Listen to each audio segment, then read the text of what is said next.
Mga K-drama fans saan mang sulok ng mundo, check-in tayo. Comment mo muna kung taga saan ka bago magsimula ang kwento. Ang siraulong kriminal na ito, ang utak sa likod ng 49 na kaso ng panununog. Siya ang naging dahilan ng pagkamatay ng 19 na inosenteng tao. Sa pinakahuling kaso, nagkaroon si Yang Do ng ikatlong antas na paso. Iyon ang dahilan kung bakit sobrang na-deform ang mukha ni Yang Do. Kamakailan, dumami pa ang mga kaso ng panununog na gawa ng isang siraulo. Kaya hinanap ni Officer Hoge si Yang Do dahil gusto ni Hoge malaman ang tungkol sa psychology ng mga arsonist sa pamamagitan ni Yang Do. Handang-handa namang makipagtulungan si Yang Do pero kailangan munang bayaran siya ni Hoge ng isang kahon ng posporo. Pagkatapos makuha ang gusto niya, natuwa si Yang Do at huminga ng malalim para namnamin ang amoy ng posporo. Ayon kay Yang Do, ang mga arsonist na pumapatay ng tao ay hindi nakakaramdam ng guilt dahil ang mga biktima ay namamatay dahil sa apoy. Siguradong may mahalagang bagay na kinuha sa kanila ng apoy. Iyon ang dahilan kung bakit sobrang sinasamba ng mga kriminal na iyon ang apoy dahil sinisira nito ang lahat ng walang iniiwan. Para lang iyon sa emosyon ng mga tao noong oras na iyon. Ang mga emosyon na iyon ay puro excitement at saya. Dahan-dahang binasa ni Yang Do ang mga dokumento ng kaso. Nahulaan niya na napakatalino at masyadong pulido ng killer dahil wala pang nakakaintindi sa mensahe ng killer. Kaya siguradong mas malaki ang mga susunod na kaso at mas malala ang magiging pinsala. Bukod pa roon, malaki ang posibilidad na may paso sa katawan ng killer dahil siguradong nakaranas ang killer ng sobrang sakit na karanasan para matutunan kung paano kontrolin ang apoy ng maayos. Sa tingin ni Yang Do, ang target ng killer ay siguradong ang mga firefighter. Sa ganoong paraan, wala nang magliligtas sa mga biktima. Excited si Yang Do habang pinupunasan ang dilaw niyang ngipin dahil akala niya wala nang magawa ang mga pulis laban sa sunod-sunod na panununog na ito. Pagkatapos, sinindihan ni Yang Do ang posporo at sinunog ang kahoy na bahay.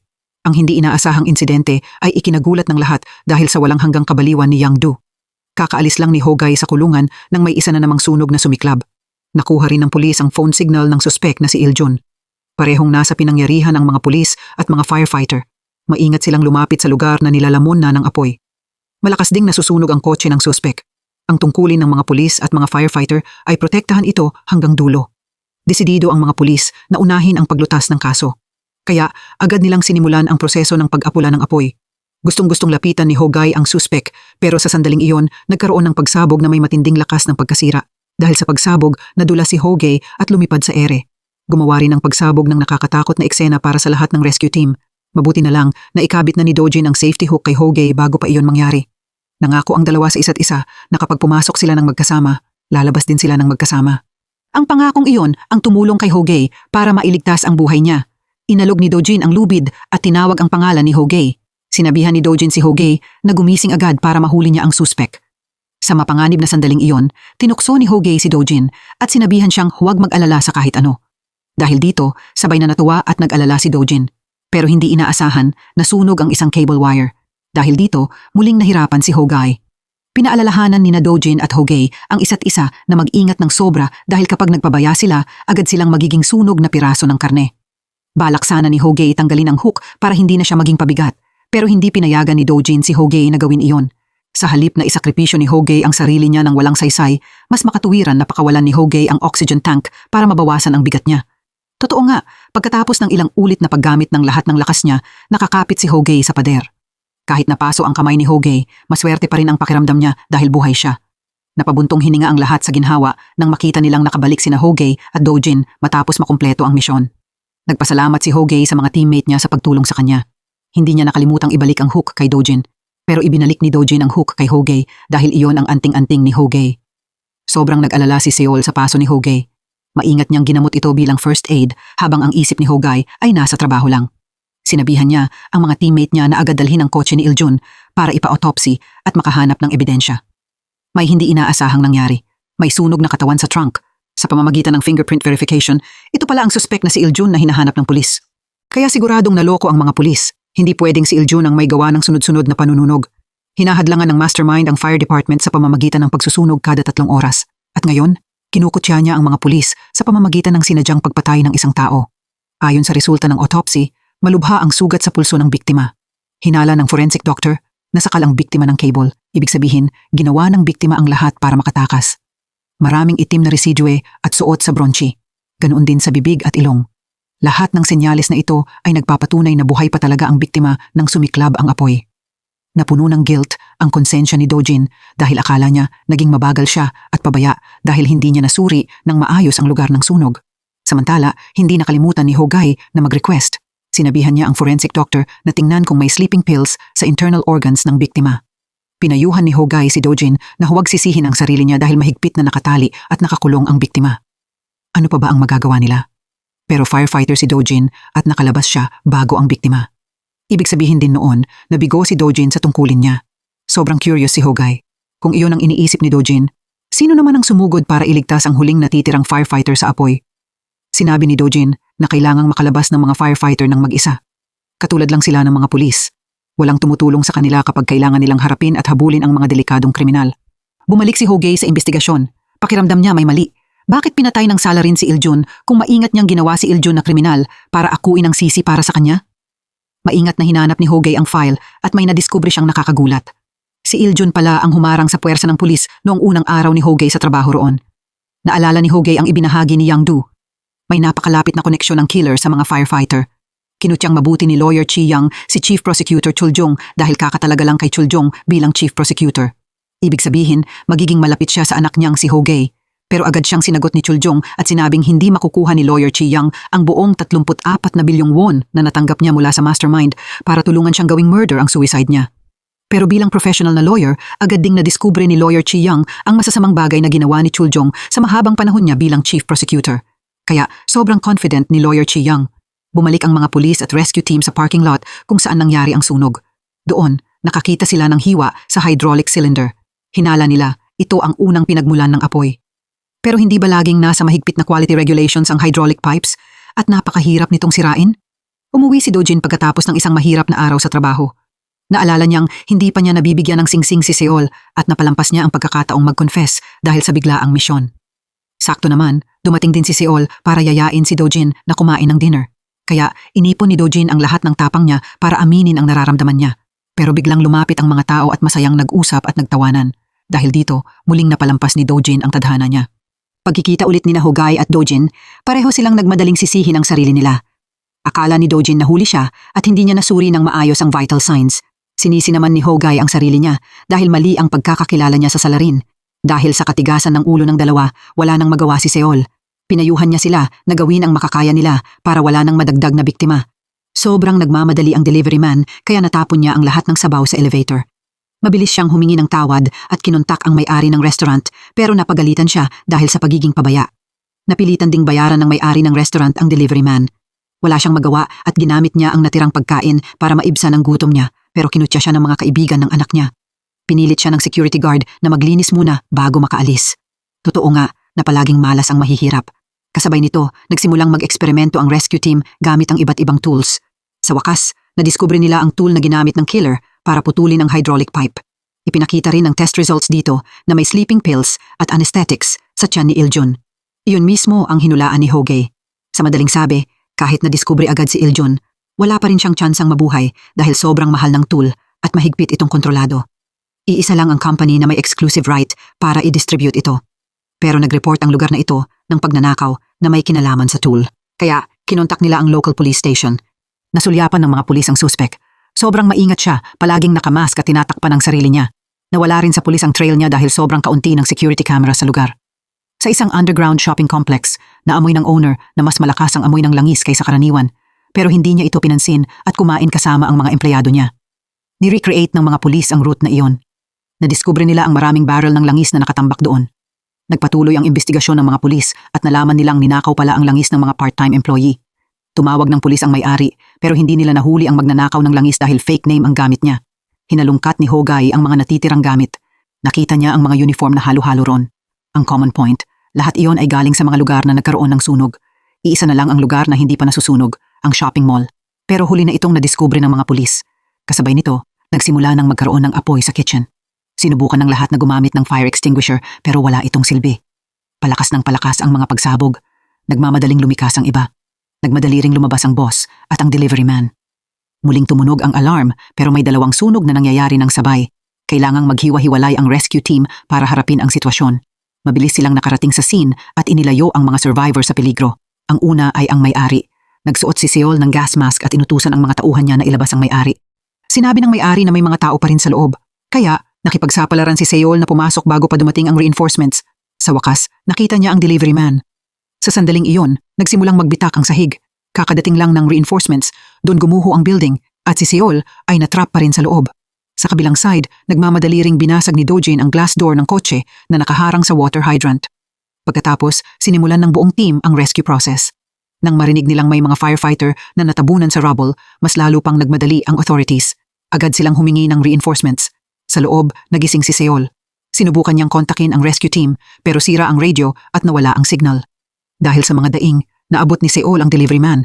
Pero nadurog ang binti nito ng concrete block at marami na siyang dugong nawawala. Nandoon si Hoyon, ang commander na namamahala sa direksyon, para alamin ang sitwasyon. Kahit gusto ring sumali ng mga pulis sa evacuation, iniutos ni Hoyon na walang ibang papasok maliban sa mga firefighter. Para matukoy ang lokasyon ng biktima, nag-deploy sila ng forces at gumamit ng sound detection equipment. Natanggap ni Hogay ang balita at mabilis siyang nagpaandar.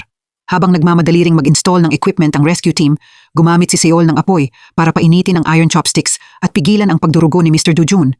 Kahit sumisigaw ang lalaki dahil takot siya sa infection, wala nang ibang solusyon si Seol sa sitwasyong iyon.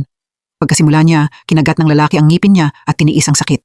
Dahil doon, nadiskubre ng rescue team ang tunog. Nagdadala sila ng gas detector bago sila magsimulang pumasok ng mas malalim sa scene. Pero nagbigay ito ng warning signal na may gas leak. Dahil dito, napunta sa mahirap na sitwasyon ang rescue team. Kung wala nang daan papasok, kailangang basagin ng rescue team ang concrete na pwedeng gumawa ng sparks at magdulot ng isa pang pagsabog. Pwede nitong ilagay sa peligro ang buhay ng mga biktima sa ibaba. Sa loob, akala ni Seol ay okay na ang sugat, pero hindi simple ang sugat dahil patuloy na tumutusok sa blood vessels ang nabaling buto. Kailangang i-stretch ni Seol para matanggal ang nabaling buto, pero wala siyang kahit anong first aid equipment, kaya kailangan niyang gumamit ng kitchen utensil. Tinanong din ni Seol ang tungkol sa pamilya ng delivery man. Pagkatapos, pinayuhan niya itong isipin ng anak niya at lumaban. Pero gusto nang mamatay ng delivery man para makatanggap ang anak niyang si Nari ng magandang social benefits. Sinisi ng delivery man ang sarili niya dahil masama raw siyang ama dahil hindi niya mabigyan ng magandang buhay ang anak niya. Kahit ganoon, sinimula ni Seol ang pag-disinfect. Nangako siyang gagawin niya ang lahat para iligtas siya. Napakagat ng ngipin ang delivery man dahil sa sakit. Perpektong nagawa ni Seol ang first aid. Pagkatapos, mabilis na inayos ni Seol ang sugat ng delivery man. Matapos tingnan ang sitwasyon, alam niyang hindi sapat ang hangin para makahinga ang 2 tao sa loob ng isa pang 5 minuto. Kaya, nagdesisyon si Seol na ibigay ang gas mask sa delivery man. Sa oras na ito, pagod na rin si Seol at bumagsak sa tabi ni Nari. Nagpanik si Nari nang malaman niyang baka natrap ang tatay niya sa building. Nagmadali siyang lumabas para harangin ang kotse at pumunta sa scene kasama ang mga pulis. Hinihintay nila ang nitrogen truck. Pinapaghintay pa rin sila ng commander ng order kaya sobrang nagalit si Hogay. Hindi niya maintindihan kung bakit kalmado pa rin ang commander kahit may mga tao pang natrap sa ibaba. Sa sandaling ito, dumating si Nari. Kinumpirma niya na ang helmet na may pusa ay sa tatay niya. Taos pusong nakiusap si Nari sa lahat na iligtas ang tatay niya. Nagising ang tatay ni Nari dahil sa sakit. Ginawa niya ang lahat para makagawa ng tunog. Umaasang may makakarinig, pero walang sumasagot. Nakakoma si Seol, pero sa sandaling ito, naalala pa rin niya ang pangakong ginawa niya kay Dojin. Hindi na makapaghintay si Hogay. Nagdala siya ng oxygen tank at nagdesisyong isugal ang buhay niya at sumugod sa loob. Kaya na-realize ng isang firefighter na kung gagamit siya ng maraming oxygen tank ng sabay, makakagawa siya ng sapat na pressure na pwedeng magbigay ng saturation para sa poisonous gas. Iyon ang perpektong solusyon para panatilihing buhay ang biktima. Mabilis na nag-coordinate ang lahat para gawin iyon. Siyempre sumali rin si Hogay sa rescue. Nag-release sila ng oxygen habang nagdarasal na bumaba ang gas.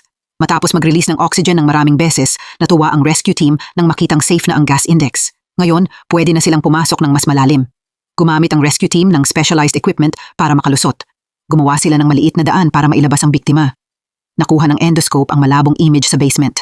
Sa wakas, si Hogay ang may matalas na mata para may madiskubring kahina-hinala. Hindi lang iyon simpleng bagay. Iyon ay ang tatay ni Nari. Sa side naman na ito, natapos din ni Dojin ang rescue work para sa isa pang sunog. Naghahanda siyang pumunta para tumulong sa rescue. Sa oras na ito, doon lang niya nalaman na kritikal ang kondisyon ni Seol dahil natabunan siya sa ilalim ng building. Noong paalis na si Dojin, may grupo ng mga batang tumakbo palapit habang umiiyak. Nakiusap ang mga bata kay Dojin na iligtas ang kaibigan nilang nawawala sa building na ito. Napilitan si Dojin na magdesisyon sa mahirap na sitwasyong ito. Naalala niya kung paano siya dating masayang naglalaro kasama ang mga kaibigan niya. Pero biglang sumiklab ang apoy noon, kaya nagpanik siya. Kaya, nagdesisyon siyang isantabi muna ang nararamdaman niya. Nagdala si Dojin ng oxygen at iginiit na ililigtas niya ang kaibigan ng bata. Nakakita siya ng sapatos na nakahiga sa sahig. Hinanap ni Dojin ang bawat sulok at malakas na tinawag ang pangalan ng bata, pero may mga tunog na parang tambol na narinig. Ang tunog na iyon ay senyales na pwedeng magkaroon ng pagsabog anumang oras. Mas lalo pang kinabahan si Dojin. Mabuti na lang nakita niya si Woo-hyuk na nagtatago sa refrigerator. Nagmamadaling ibinigay ni Dojin sa bata ang sapatos niya at pinalabas siya, pero umiyak ang bata dahil sa takot. Ayaw lumabas ni Woo-hyuk dahil takot siya sa apoy. Sa side naman na ito, nakakita ang rescue team ng 2 biktima. Habang maswerte namang gising pa ang tatay ni Nari, walang malay si Seol. Gumamit ang rescue team ng stretcher para ilabas ang biktima, pero hindi ito madali dahil maliit at magaspang ang daan. Bukod pa roon, pwedeng gumuho ang building na ito anumang oras, kaya kailangang maging sobrang ingat ng rescue team. Sa kasamaang palad, naipit ang stretcher na naglalabas kay Seol. Hindi nagdalawang isip si Hoge at direktang tumalon sa loob. Ginamit niya ang lahat ng skills at lakas niya para iligtas si Seol. Sa huli, nagbunga ang pagiging reckless na ito. Ligtas na nailabas ng rescue team ang biktima. Sobrang saya ng lahat, lalo na ang maliit na si Nari nang makita niyang ligtas at maayos pa rin ang tatay niya. Nag-aalalang sinabi ni Nari sa tatay niya na huwag nang tumanggap ng delivery sa mga lugar na ganito. Isinakay din agad si Seol sa ambulance pagkatapos noon. Sumakay din si Hogae sa sasakyan para dalhin si Seol sa hospital. Sa kabilang side, paulit-ulit na kinumbinsi ni Dojin ang bata na isa siyang firefighter. Siguradong poprotektahan niya ang kaligtasan ni Woo-hyuk. Mabuti na lang, nakinig ang bata kay Dojin. Pero pagkalabas nilang dalawa, muling lumakas ng todo ang apoy. Napilitan si Dojin na ibigay ang protective gear niya sa bata. Maingat niyang binuhat ang bata sa mapanganib na kurtina ng apoy papunta sa window frame at maingat na pinakawalan ni Dojin ang cable para makatakas si Woo-hyuk. Sa isang iglap, ligtas na nakababa ang bata at muling nakasama ang mga kaibigan niya. Ngayon, basta makalabas lang si Dojin, ligtas na ang lahat. Sa sandaling ito, nakita niya ang kakaibang pulang bituin. Eksaktong kapareho ito ng nakita niya sa nakaraang sunog. Siguradong may kahina-hinala roon. Nasa bingit ng kamatayan si Seol. Ilang beses sinubukan ni Hogae ang CPR, pero hindi siya nagre-respond. Akala ng fire department ay patay na ang apoy, pero matigas itong muling lumakas, kaya nagmadali silang apulahin ito. Pagdating sa hospital, nagmadali ring pumunta si Hogae sa scene para suportahan si Dojin. Nahaharap din siya sa panganib habang sinusubukan niyang maghanap ng clues. Hindi sinasadyang nahulog si Dojin mula sa taas. Pagkatapos ng sakit, sinubukan ni Dojin na tumayo. Naalala niya ang paalala ni Seol na alagaan ang sarili niya. Isinuot ni Dojin sa kamay niya ang engagement ring bago ang misyon. Hindi siya pwedeng bumagsak dito. Kailangan niyang bumalik para isuot ang singsing sa kamay ni Seol. Sa lakas ng paniniwala niya, dahan-dahang naunang lumabas si Dojin. Hindi siya makapaniwala na ang nakakatakot na lakas ng apoy ay gumawa ng nakakagulat na pagsabog. Bumagsak din ang mga firefighter habang nilalabanan ng building ang rumaragasang apoy. Mula sa malayo may isang taong kalmadong pinapanood ang nakakadurog pusong eksena. Kinumpirma pa niya na ito na ang huling beses na sasali siya sa ganitong misyon. Mabuti na lang, ligtas ang rescue team pero may nakita silang anyo sa malabong usok kaya agad silang tumakbo sa loob para iligtas ito. Pagkatapos ng lahat ng panganib, sa wakas ay nakita na ni Dojin si Seol. Sobrang nag-alala siya nang makita niyang wala pa rin itong malay. Sa sandaling iyon, bahagyang gumalaw ang kamay niya. Ngumiti pa ng maliwanag si Seol nang makita niyang nasa tabi niya si Dojin. Sinisi pa ni Seol si Dojin dahil ang tagal niyang naghintay sa kanya. Akala ni Seol hindi na siya magkakaroon ng pagkakataong makita ulit si Dojin. Ngayon, nakahinga na ng maluwag si Dojin. Gusto rin niyang humingi ng isa pang pabor sa kanya. Ibinigay ni Dojin kay Seol ang singsing na matagal na niyang iniingatan. Hindi rin inasahan ni Seol na sakto pala ang singsing sa daliri niya. Lumabas na lihim palang sinukat ni Dojin ang size ng daliri ni Seol habang natutulog siya. Sinabi ni Dojin na natatakot siyang lumapit sa apoy nitong mga nakaraang araw, hindi dahil takot siyang mamatay, kundi dahil natatakot siyang hindi na niya makita ulit si Seol. Sa wakas, dumating si Hogae sa scene. Mabuti na lang, isang firefighter lang ang bahagyang nasugatan. Bahagi ng building ang gumuho dahil sa pagsabog. Nasunog din ang natitirang bahagi. Marahil ginawa ito ng salarin para sirain ang ebidensya. Doon lang nila nadiskubre na may taong natrap doon. Personal na pumunta si Hogae para tingnan ang identity. Sa side na ito, humihingi ng tawad si Dojin kay Seol dahil hindi siya nakabalik ng ligtas. Ikinagulat ng sentence na ito si Seol at pati ang lahat ng iba pa. Sa kasamaang palad, ang taong nasa ilalim ng kumot ay si Dojin. Hindi siya nakatakas sa apoy. Sa sandaling iyon, tuloy-tuloy ding tumunog ang vital signs ni Seol. Hindi na makatayo si Anna, ang nakababatang kapatid ni Dojin. Nabigla ang lahat at napaiyak. Pansamantalang ligtas si Seol pero nasa malalim pa rin siyang koma. Binisita ni Hogae si Seol na parang wala sa sarili ang mukha. Tinupi niya para sa kanya ang isang hindi patapos na paper crane at umalis. Naramdaman ni Hogae na sa halip na malungkot ng ganito, dapat niyang hanapin ang salarin para ipaghiganti si Dojin. Parehong nangyari ang dalawang sunog ng 1:30 ng madaling araw. Malaki ang chance na may kasabwat ang salarin. Pagkatapos, pumapatay ng tao ang arsonist. Ang tanging target niya ay ang firefighter. Dinala ni Anna ang mask ni Dojin sa pulis. Kinumpirma niya na may oxygen pa rin ito. Kaya bakit tinanggal ni Dojin ang mask niya? Posible bang may ibang tao pa sa scene? Hindi sapat ang kalmado ni Hogey para manatili sa hospital. Agad siyang bumalik sa trabaho at inanunsyo ang importanteng balita na bago pumasok ng malalim si Dojin sa apoy, nakita niya ang simbolo ng nasusunog na bituin. Sapat na iyon para malaman na hindi lang simpleng aksidente ito. Kailangang magsagawa ng autopsy ang forensics dahil iyon lang ang tanging ebidensya. Kahit nakakadurog ng puso, kailangan itong tanggapin ng lahat. Walang gustong pagdaanan ang sandaling iyon ng matinding sakit. Sobrang nasaktan si Hong nang makita niya ang pangalan ni Dojin sa report dahil dati niyang inalok si Dojin na lumipat sa forensics department pero tumanggi si Dojin. Tinitigan ni Hogey ang hook na ibinigay sa kanya ni Dojin. Itinuring niya itong anting-anting niya.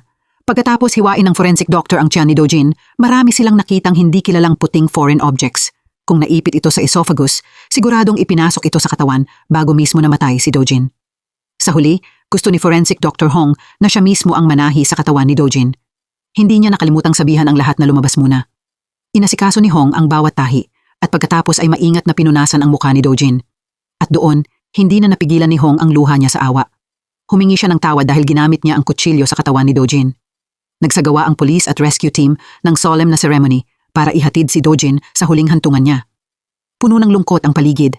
Ang sandaling ilalagay na ang kabaong sa krematorium ay nagpaiyak kahit sa pinakamatitibay na tao. Sa side na ito, bahagya ring gumalaw ang kamay ni Seol na may singsing. Mabuti na lang, nagising si Seol sa sandali ng pamamaalam pero sobrang sakit para kay Seol ang katotohanang namatay si Dojin. Malinaw silang nangakong babalik ng ligtas ng magkasama pero ngayon, hindi na muling magkikita ang dalawa.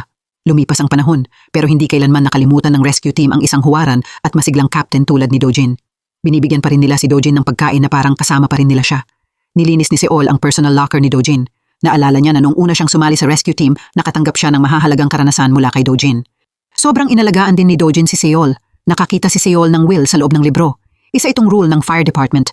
Ang kahit sinong nagtrabaho ng higit sa isang buwan ay kailangang maghanda para sa nakakadurog pusong bagay na ito dahil kapag namatay sila, mahahanap ng mga kasamahan nila ang will at ihahatid ito sa isang importanteng tao. Hindi lang nag-iwan si Dojin ng letter para sa pamilya niya, nagsulat din siya ng personal letter para kay Seol. Umiyak si Seol sa pagbabasa pa lang ng unang ilang linya. Sinabi ni Dojin na kung nababasa ito ni Seol, maswerte siya. Kahit papaano, hindi siya naipit sa apoy tulad niya. Gaya ng inaasahan, laging iniisip ni Dojin ang kaligtasan ni Seol bago ang sarili niyang buhay. Dahil dito, sobrang nadurog ang puso ni Seol.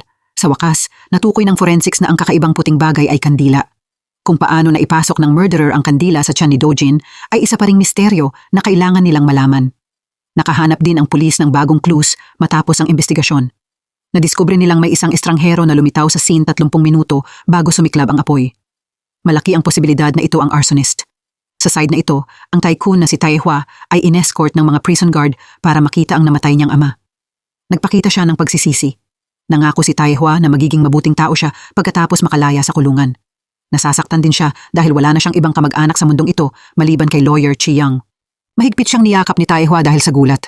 Pagkatapos noon kusa niyang ipinasok ang mga kamay niya sa posas na may sobrang hindi mahula ang mukha.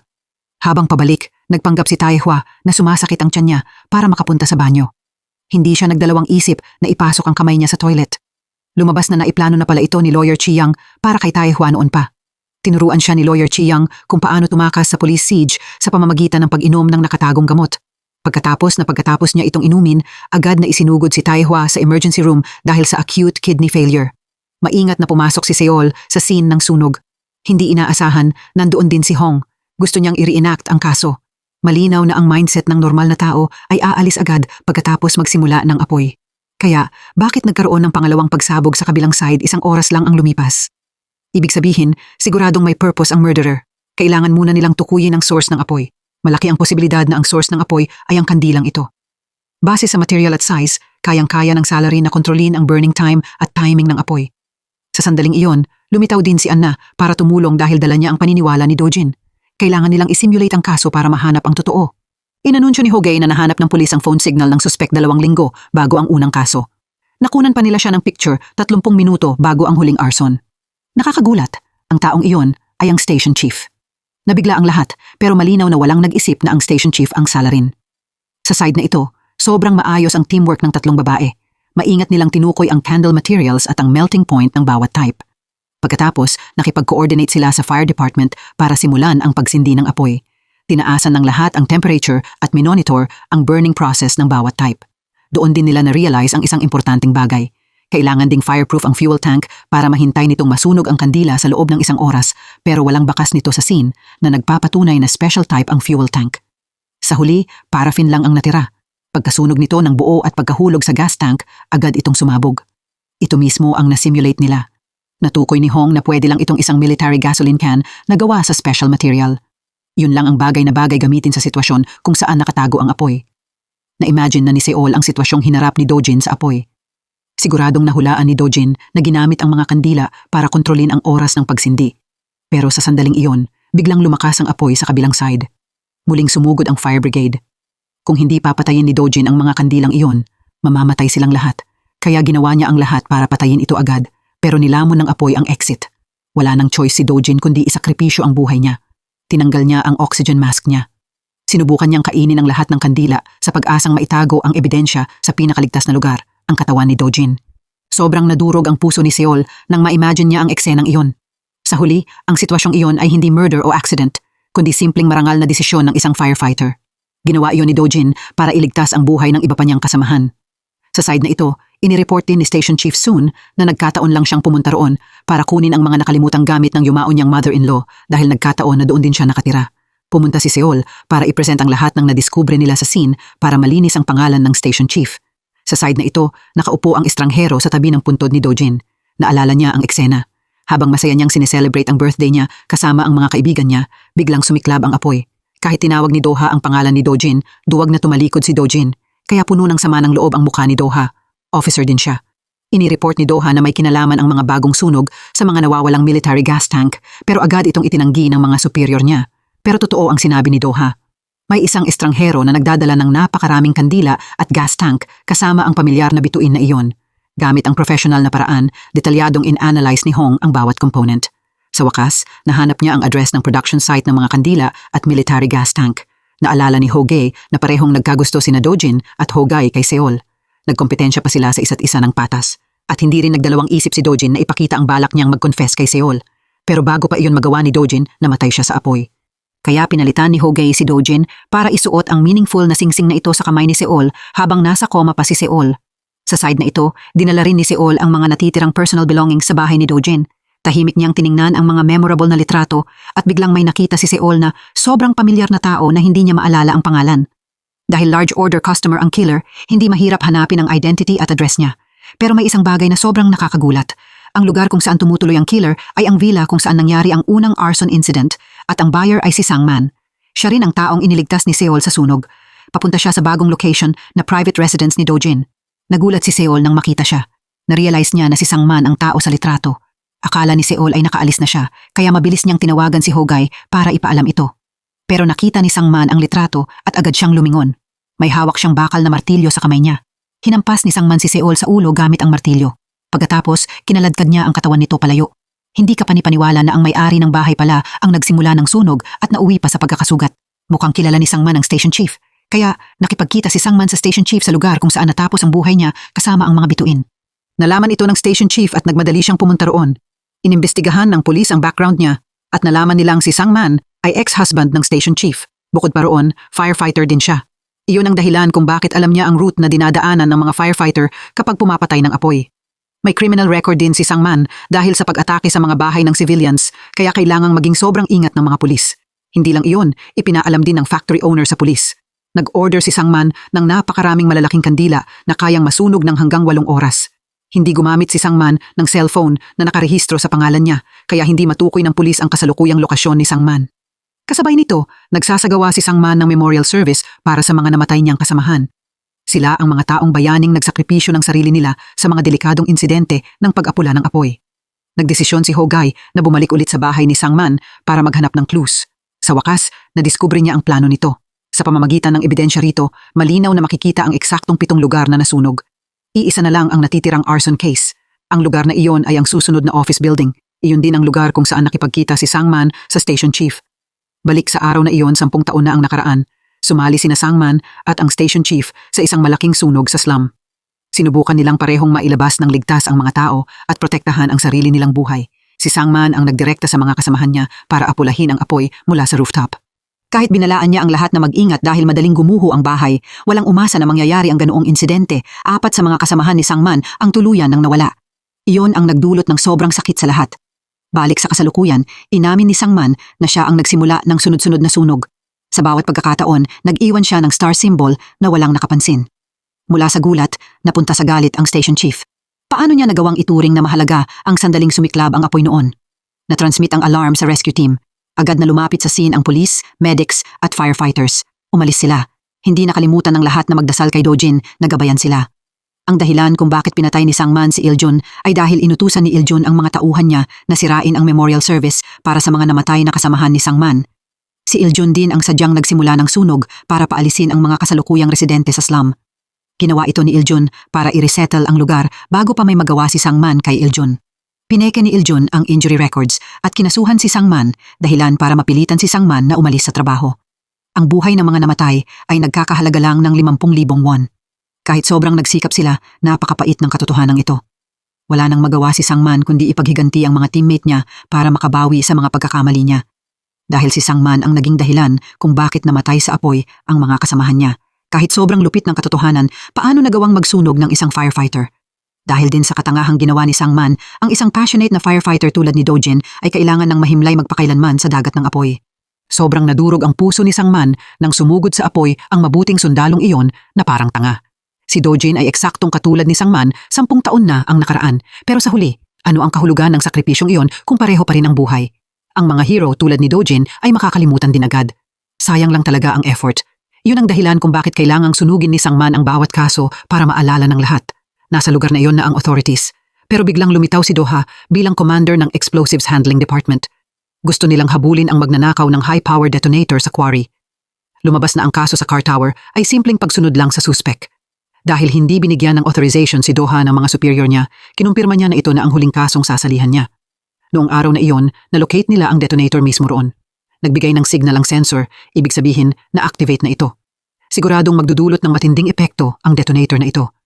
Nagmakaawa ang station chief kay Sangman na tumigil, pero gusto pa nga nitong patayin si Seol para maramdaman niya ang pinagdaanan ni Sangman nang mawala sa kanya ang mahalagang kasamahan niya.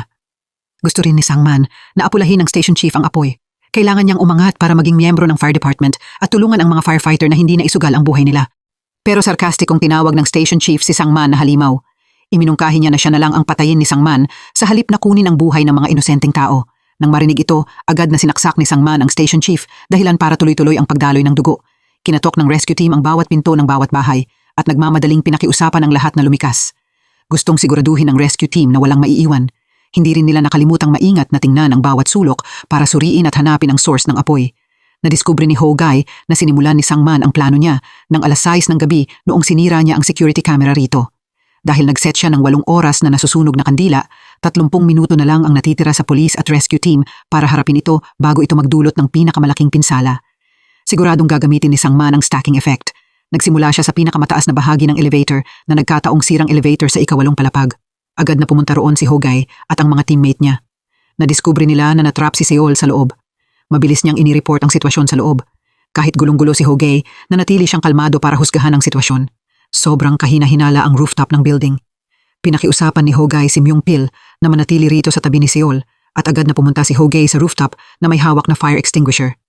Binuksan ni Doha ang pinto ng elevator at sinimulan ang bomb detection process. Pero hindi amateur si Sangman dahil sobrang professional ng pagkaka-install niya nito. Kahit kaunting vibration na magdudulot ng imbalance ay pwedeng mag-trigger sa detonator. Kaunti na lang at higit 4 na minuto na lang ang natitira sa countdown clock. Pinakiusapan ni Seol ang lahat na lumikas agad. Itinuring din ni Doha na reasonable choice iyon. Inutusan niya ang lahat na ilabas ang mga tao sa lugar na ito at si Doha mismo ang susubok na ilabas si Seol.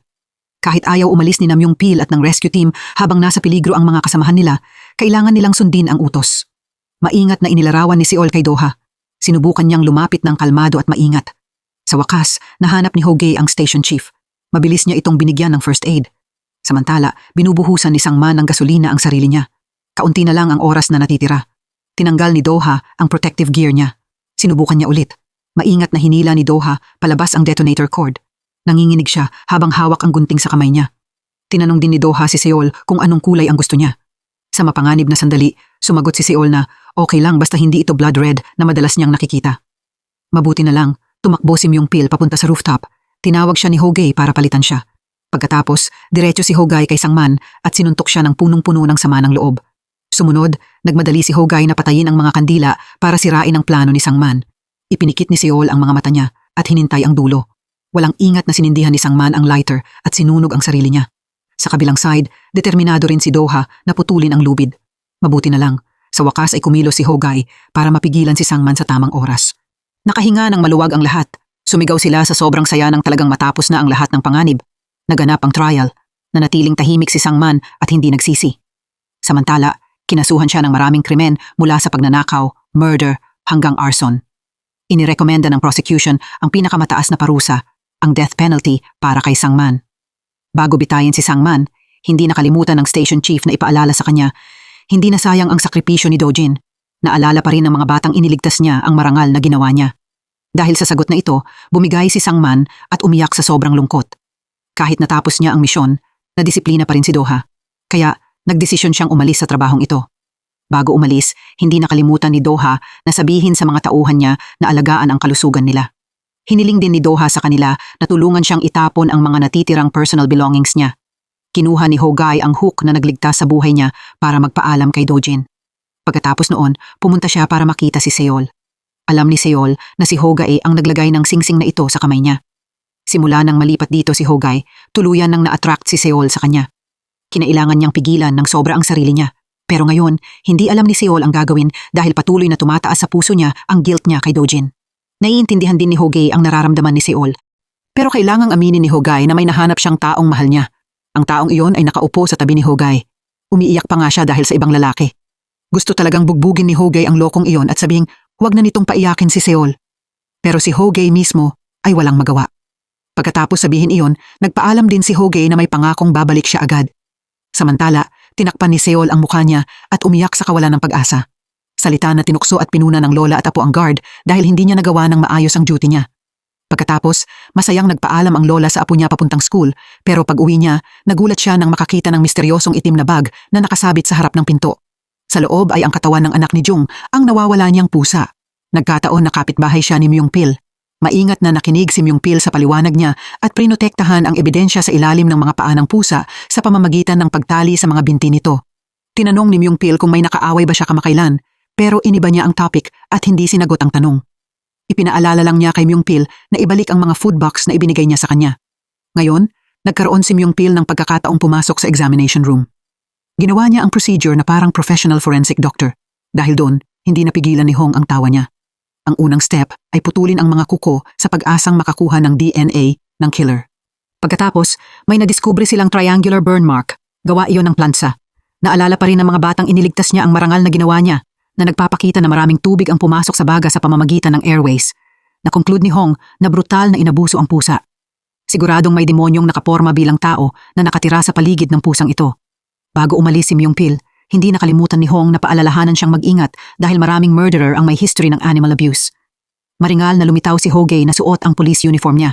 Na-promote siya dahil sa outstanding achievements niya, pero pagkatapos ay nakakagulat na tumanggi si Hogay na magtrabaho sa National Bureau. Iniwan ni Hogay ang hall ng may gulat kasama ang sagot na, saan pa ba pupunta ang isang inspektor kundi para manghuli ng kriminal?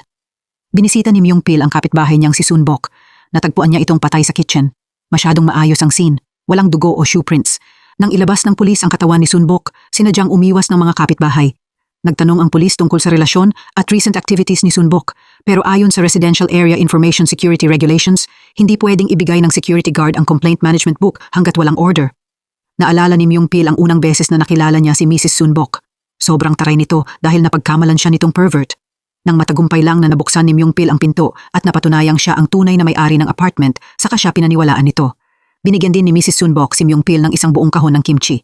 Ipinaalala niya sa kanya na kainin ito agad para magkaroon siya ng lakas manghuli ng mga kriminal. Pero nakalimutan ito ni Myung Pil at ng oras na iyon talagang panis na ito. Pero sinubukan pa rin ni Myung Pil na kainin ang kimchi. Ginawa niya iyon para maalala ang malapit niyang kapitbahay. Nakaramdam din si Myung Pil ng guilt dahil hindi niya nailigtas si Mrs. Sun Bok mula sa kamatayan. Hindi masyadong pinansin ni Hogay nang makita niyang natanggal sa trabaho ang ama niya sa police station. Nagtaka lang siya sa sudden death conclusion tungkol kay Commissioner Ma dahil hinala ni Hogay ang pagkamatay ay gawa ng isang professional killer. Pero nakatanggap si Hogay ng warning mula sa ama niya. Pinayuhan niya si Hogay na huwag questionin o imbestigahan ang pagkamatay ni Commissioner Maria. Ang dahilan kung bakit tumanggi si Hogay na magtrabaho sa National Bureau ay dahil gusto niyang tulungan si Myung-pil, pero sobrang nalungkot siya dahil ang biktima ay ang pinakamalapit na kapitbahay ni Myung-pil. Sinimulan ni Hong ang autopsy. Una, may sobrang kakaibang sugat sa noo. Malubhang nabali ang mga tadyang ni Mrs. Sunbok na may maraming pagdurugo. Pumutok ang left ventricle ng puso. Nagdudugo rin ang mga baga. Talagang nakakalito ang kasong ito dahil maraming internal organs ang matinding nasira kahit walang senyales ng external force sa katawan ng biktima. Ang sunod na step ay gumawa si Hong ng ear endoscopy. Nadiskubre niyang parehong butas ang eardrums, kaya gusto niyang gumamit ng special help ang magpatawag ng on-site consultant. Ang taong tumulong sa kanya sa importanteng task na ito ay si Do-ha. Kaka-resign lang niya mula sa bomb squad. Si Do-ha ay naging manager na ngayon ng Forensic Institute. Akala ni Hong ito ang unang beses na nagkita sila, kaya ipinakilala niya sila sa isa't isa. Hindi niya inasahan na nagtrabaho na pala sila together para mag-defuse ng mga bomba at magligtas ng mga tao. Pagkarinig ni Do-ha sa report ni Hong, ang una niyang sinabi ay, "So interesting." Dahil doon, nakaramdam ng inis si Myung-pil. Kahit papaano, dapat magpakita si Do-ha ng awa sa biktima. Walang pakialam si Do-ha. Agad niyang inutusan ang mga tauhan niya na gumawa ng 3-dimensional reconstruction ng sugat sa noo nito. Lumabas na ang results. Octagonal ang hugis ng sugat pero hindi malinaw na matukoy ni Do-ha ang murder weapon kaya kailangan nilang pumunta sa scene.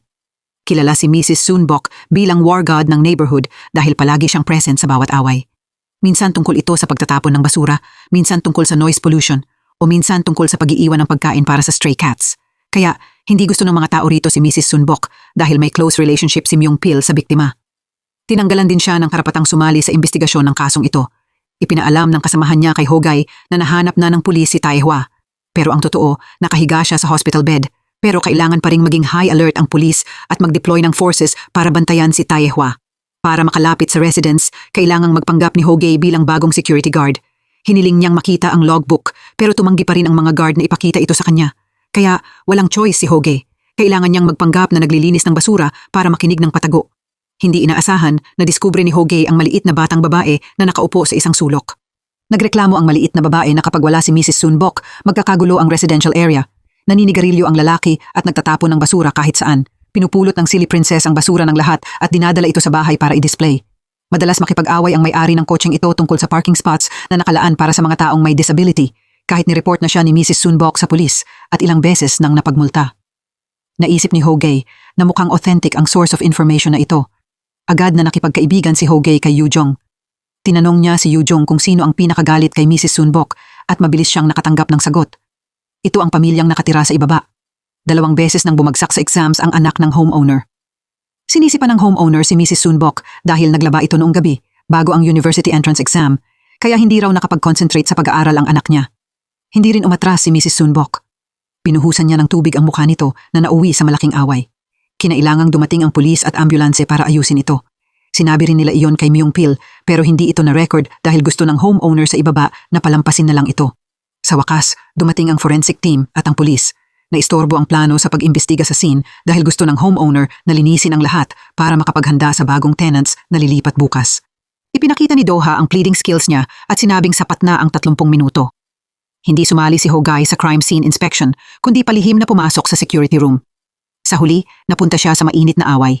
Hindi inaasahan, ang kalaban ni Hogay ay si Myung-pil. Pumunta rin siya rito para mangolekta ng impormasyon. Habang nag-aaway, aksidenteng napusasan ni Myung-pil ang sarili niya kay Hogay. Pero nalaglag ni Myung-pil ang susi nang hindi niya namamalayan. Hindi alam ni Hogay kung ano ang sasabihin sa pagiging clumsy ni Myung-pil. Habang lumilipas ang oras, nagsimulang sumimangot ang mukha ng homeowner kaya ipinakita ng inspector ang super flirting skills niya. Nagpakita siya ng interest na bilhin ang bahay. Agad na hinila ng inspector ang homeowner sa tabi para makipag-usap. Dahil dito, nagkaroon sila ng mas maraming oras para kolektahin ang crime scene. Pagkatapos ng masusing inspection, nakabuo sila ng 4 na pangunahing suspek. Ang 4 na taong ito ay maraming reklamo tungkol kay Mrs. Sunbok, kasama ang smoking uncle, ang babaeng iligal na nagpa-park, ang wandering princess at ang homeowner sa ibaba. Pagkatapos mag-imbestiga ni Hogay at Myung-pil, sinubukan nilang dumikit sa isa't isa para itago ang nakakahiya nilang insidente. Hindi nila inasahan na mabubuko sila ng rescue team. Mukhang magaling na pulis si Hogay na mahusay manghuli ng kriminal, pero nang harapin niya ang cutting edge na ito, nanginginig siya. Ni-record pa ni Hong ang sandaling ito. Kahit gabi na, nagdesisyon pa rin si Myung-pil at Hogay na pumunta sa room 300 para kumuha ng DNA para sa investigasyon. Nagreklamo ang homeowner ng room na palaging naglalaba si Mrs. Sunbok sa gabi. Ilang beses niyang binabanlawan ng tubig sa gabi. Naiistorbo nito ang tulog nila. Pagod na pagod din ang asawa niya dahil sa kakulangan sa tulog. Nagmadaling lumabas ang anak para magreklamo tungkol sa mga yabag sa itaas. Kailangang magmadaling umakyat si Hogay para tingnan dahil akala niya hindi pa tapos ang forensic team sa trabaho nila. Pero kahit hinanap niya sa bawat sulok, walang tao sa room ni Mrs. Sunbok. Kaya saan nanggaling ang tunog na iyon? In-analyze ni expert Sanggu ang recording na ni-record ni Myung Pil at kinumpirma na eksaktong pareho ang wavelength at frequency. Ibig sabihin, kinuha ito mula sa simulated sounds, hindi sa totoong buhay. Ang ganitong uri ng tunog mula sa mga yabag, pag-flush ng tubig, at washing machine ay madaling mahanap online para masigurong malawak ang diffusion. Madalas ini-install ang sound generator sa bathrooms sa pamamagitan ng water pipes sa buong building. Sumasakit ang ulo ng mga pulis habang naghahanap ng paraan para makuha ang DNA ng babaeng madalas mag-park ng illegal, pero naasikaso na iyon ng senior na ito. Ang act ng inspector na ilabas siya sa cafe ay sadyang para makuha ang cup na ito na may laway. Nakahanap din si Myung Pil ng tool para palakasin ang tunog sa kasong ito. Ito ang speaker na malawak na ibinebenta sa market. Ang misyon ng pulis ay hanapin ito. Sobrang tense sila, handa ang equipment nila na parang pupunta sila sa gera. Unti-unti silang pumasok sa bahay ng matandang princess. Pagkakita niya sa inspector, agad niyang binuksan ang gentle mode niya dahil akala niya ang lalaking ito ay ang namatay niyang asawa. Iyon ang dahilan kung bakit maswerte silang nahanap ang speaker na ito. Sa dulo ng mission, nakita ni Hogay na puno ng kung ano-ano ang buhok ni Yujong. Maingat siyang inasikaso ni Hogay, pero tumutulo ang luha ni Yujong sa mukha niya. Sobrang miss ni Yujong si Mrs. Sunbok. Siya lang ang taong palaging nagmamahal at nag-aalaga sa buhok ni Yujong. Binigyan pa siya ni Mrs. Sunbok ng candy. Ganoon din ang ginawa ni Hogay. May gusto siyang tao pero hindi niya muna ito makita sa ngayon. Naglalakad si Seol sa bayan kasama ang foster mother niya. May nakasalubong siyang emergency pero hindi siya nangahas pumunta sa hospital. Nakita ng ina na hindi stable ang anak niya kaya ikinuwento niya ang panahon niya bilang nurse. Gusto ng ina na tumigil sa trabaho noon. Pero dahil dumating si Seol sa kanya, nagkaroon siya ng motivation na ipagpatuloy ang pagiging nurse. Mahinahon niyang pinayuhan si Seol na kung hindi stable ang isip niya, huwag niyang piliting gumawa ng kahit ano dahil parehong gusto ni na Dojin at ng foster mother ni Seol na mabuhay si Seol ng masaya. Hanggang ngayon, dala pa rin ni Seol ang huling sulat na iniwan ni Dojin para sa kanya bago siya namatay. Pagkatapos ng ilang steps ng simulation, maayos na nag-coordinate sina Myung Pil at Sanggu at nakadiskubre ng kahina-hinalang fingerprints sa speaker na ito. Habang hinihintay nila ang resulta ng paghahanap sa may-ari nito, humiling ang forensic team ng immediate presence.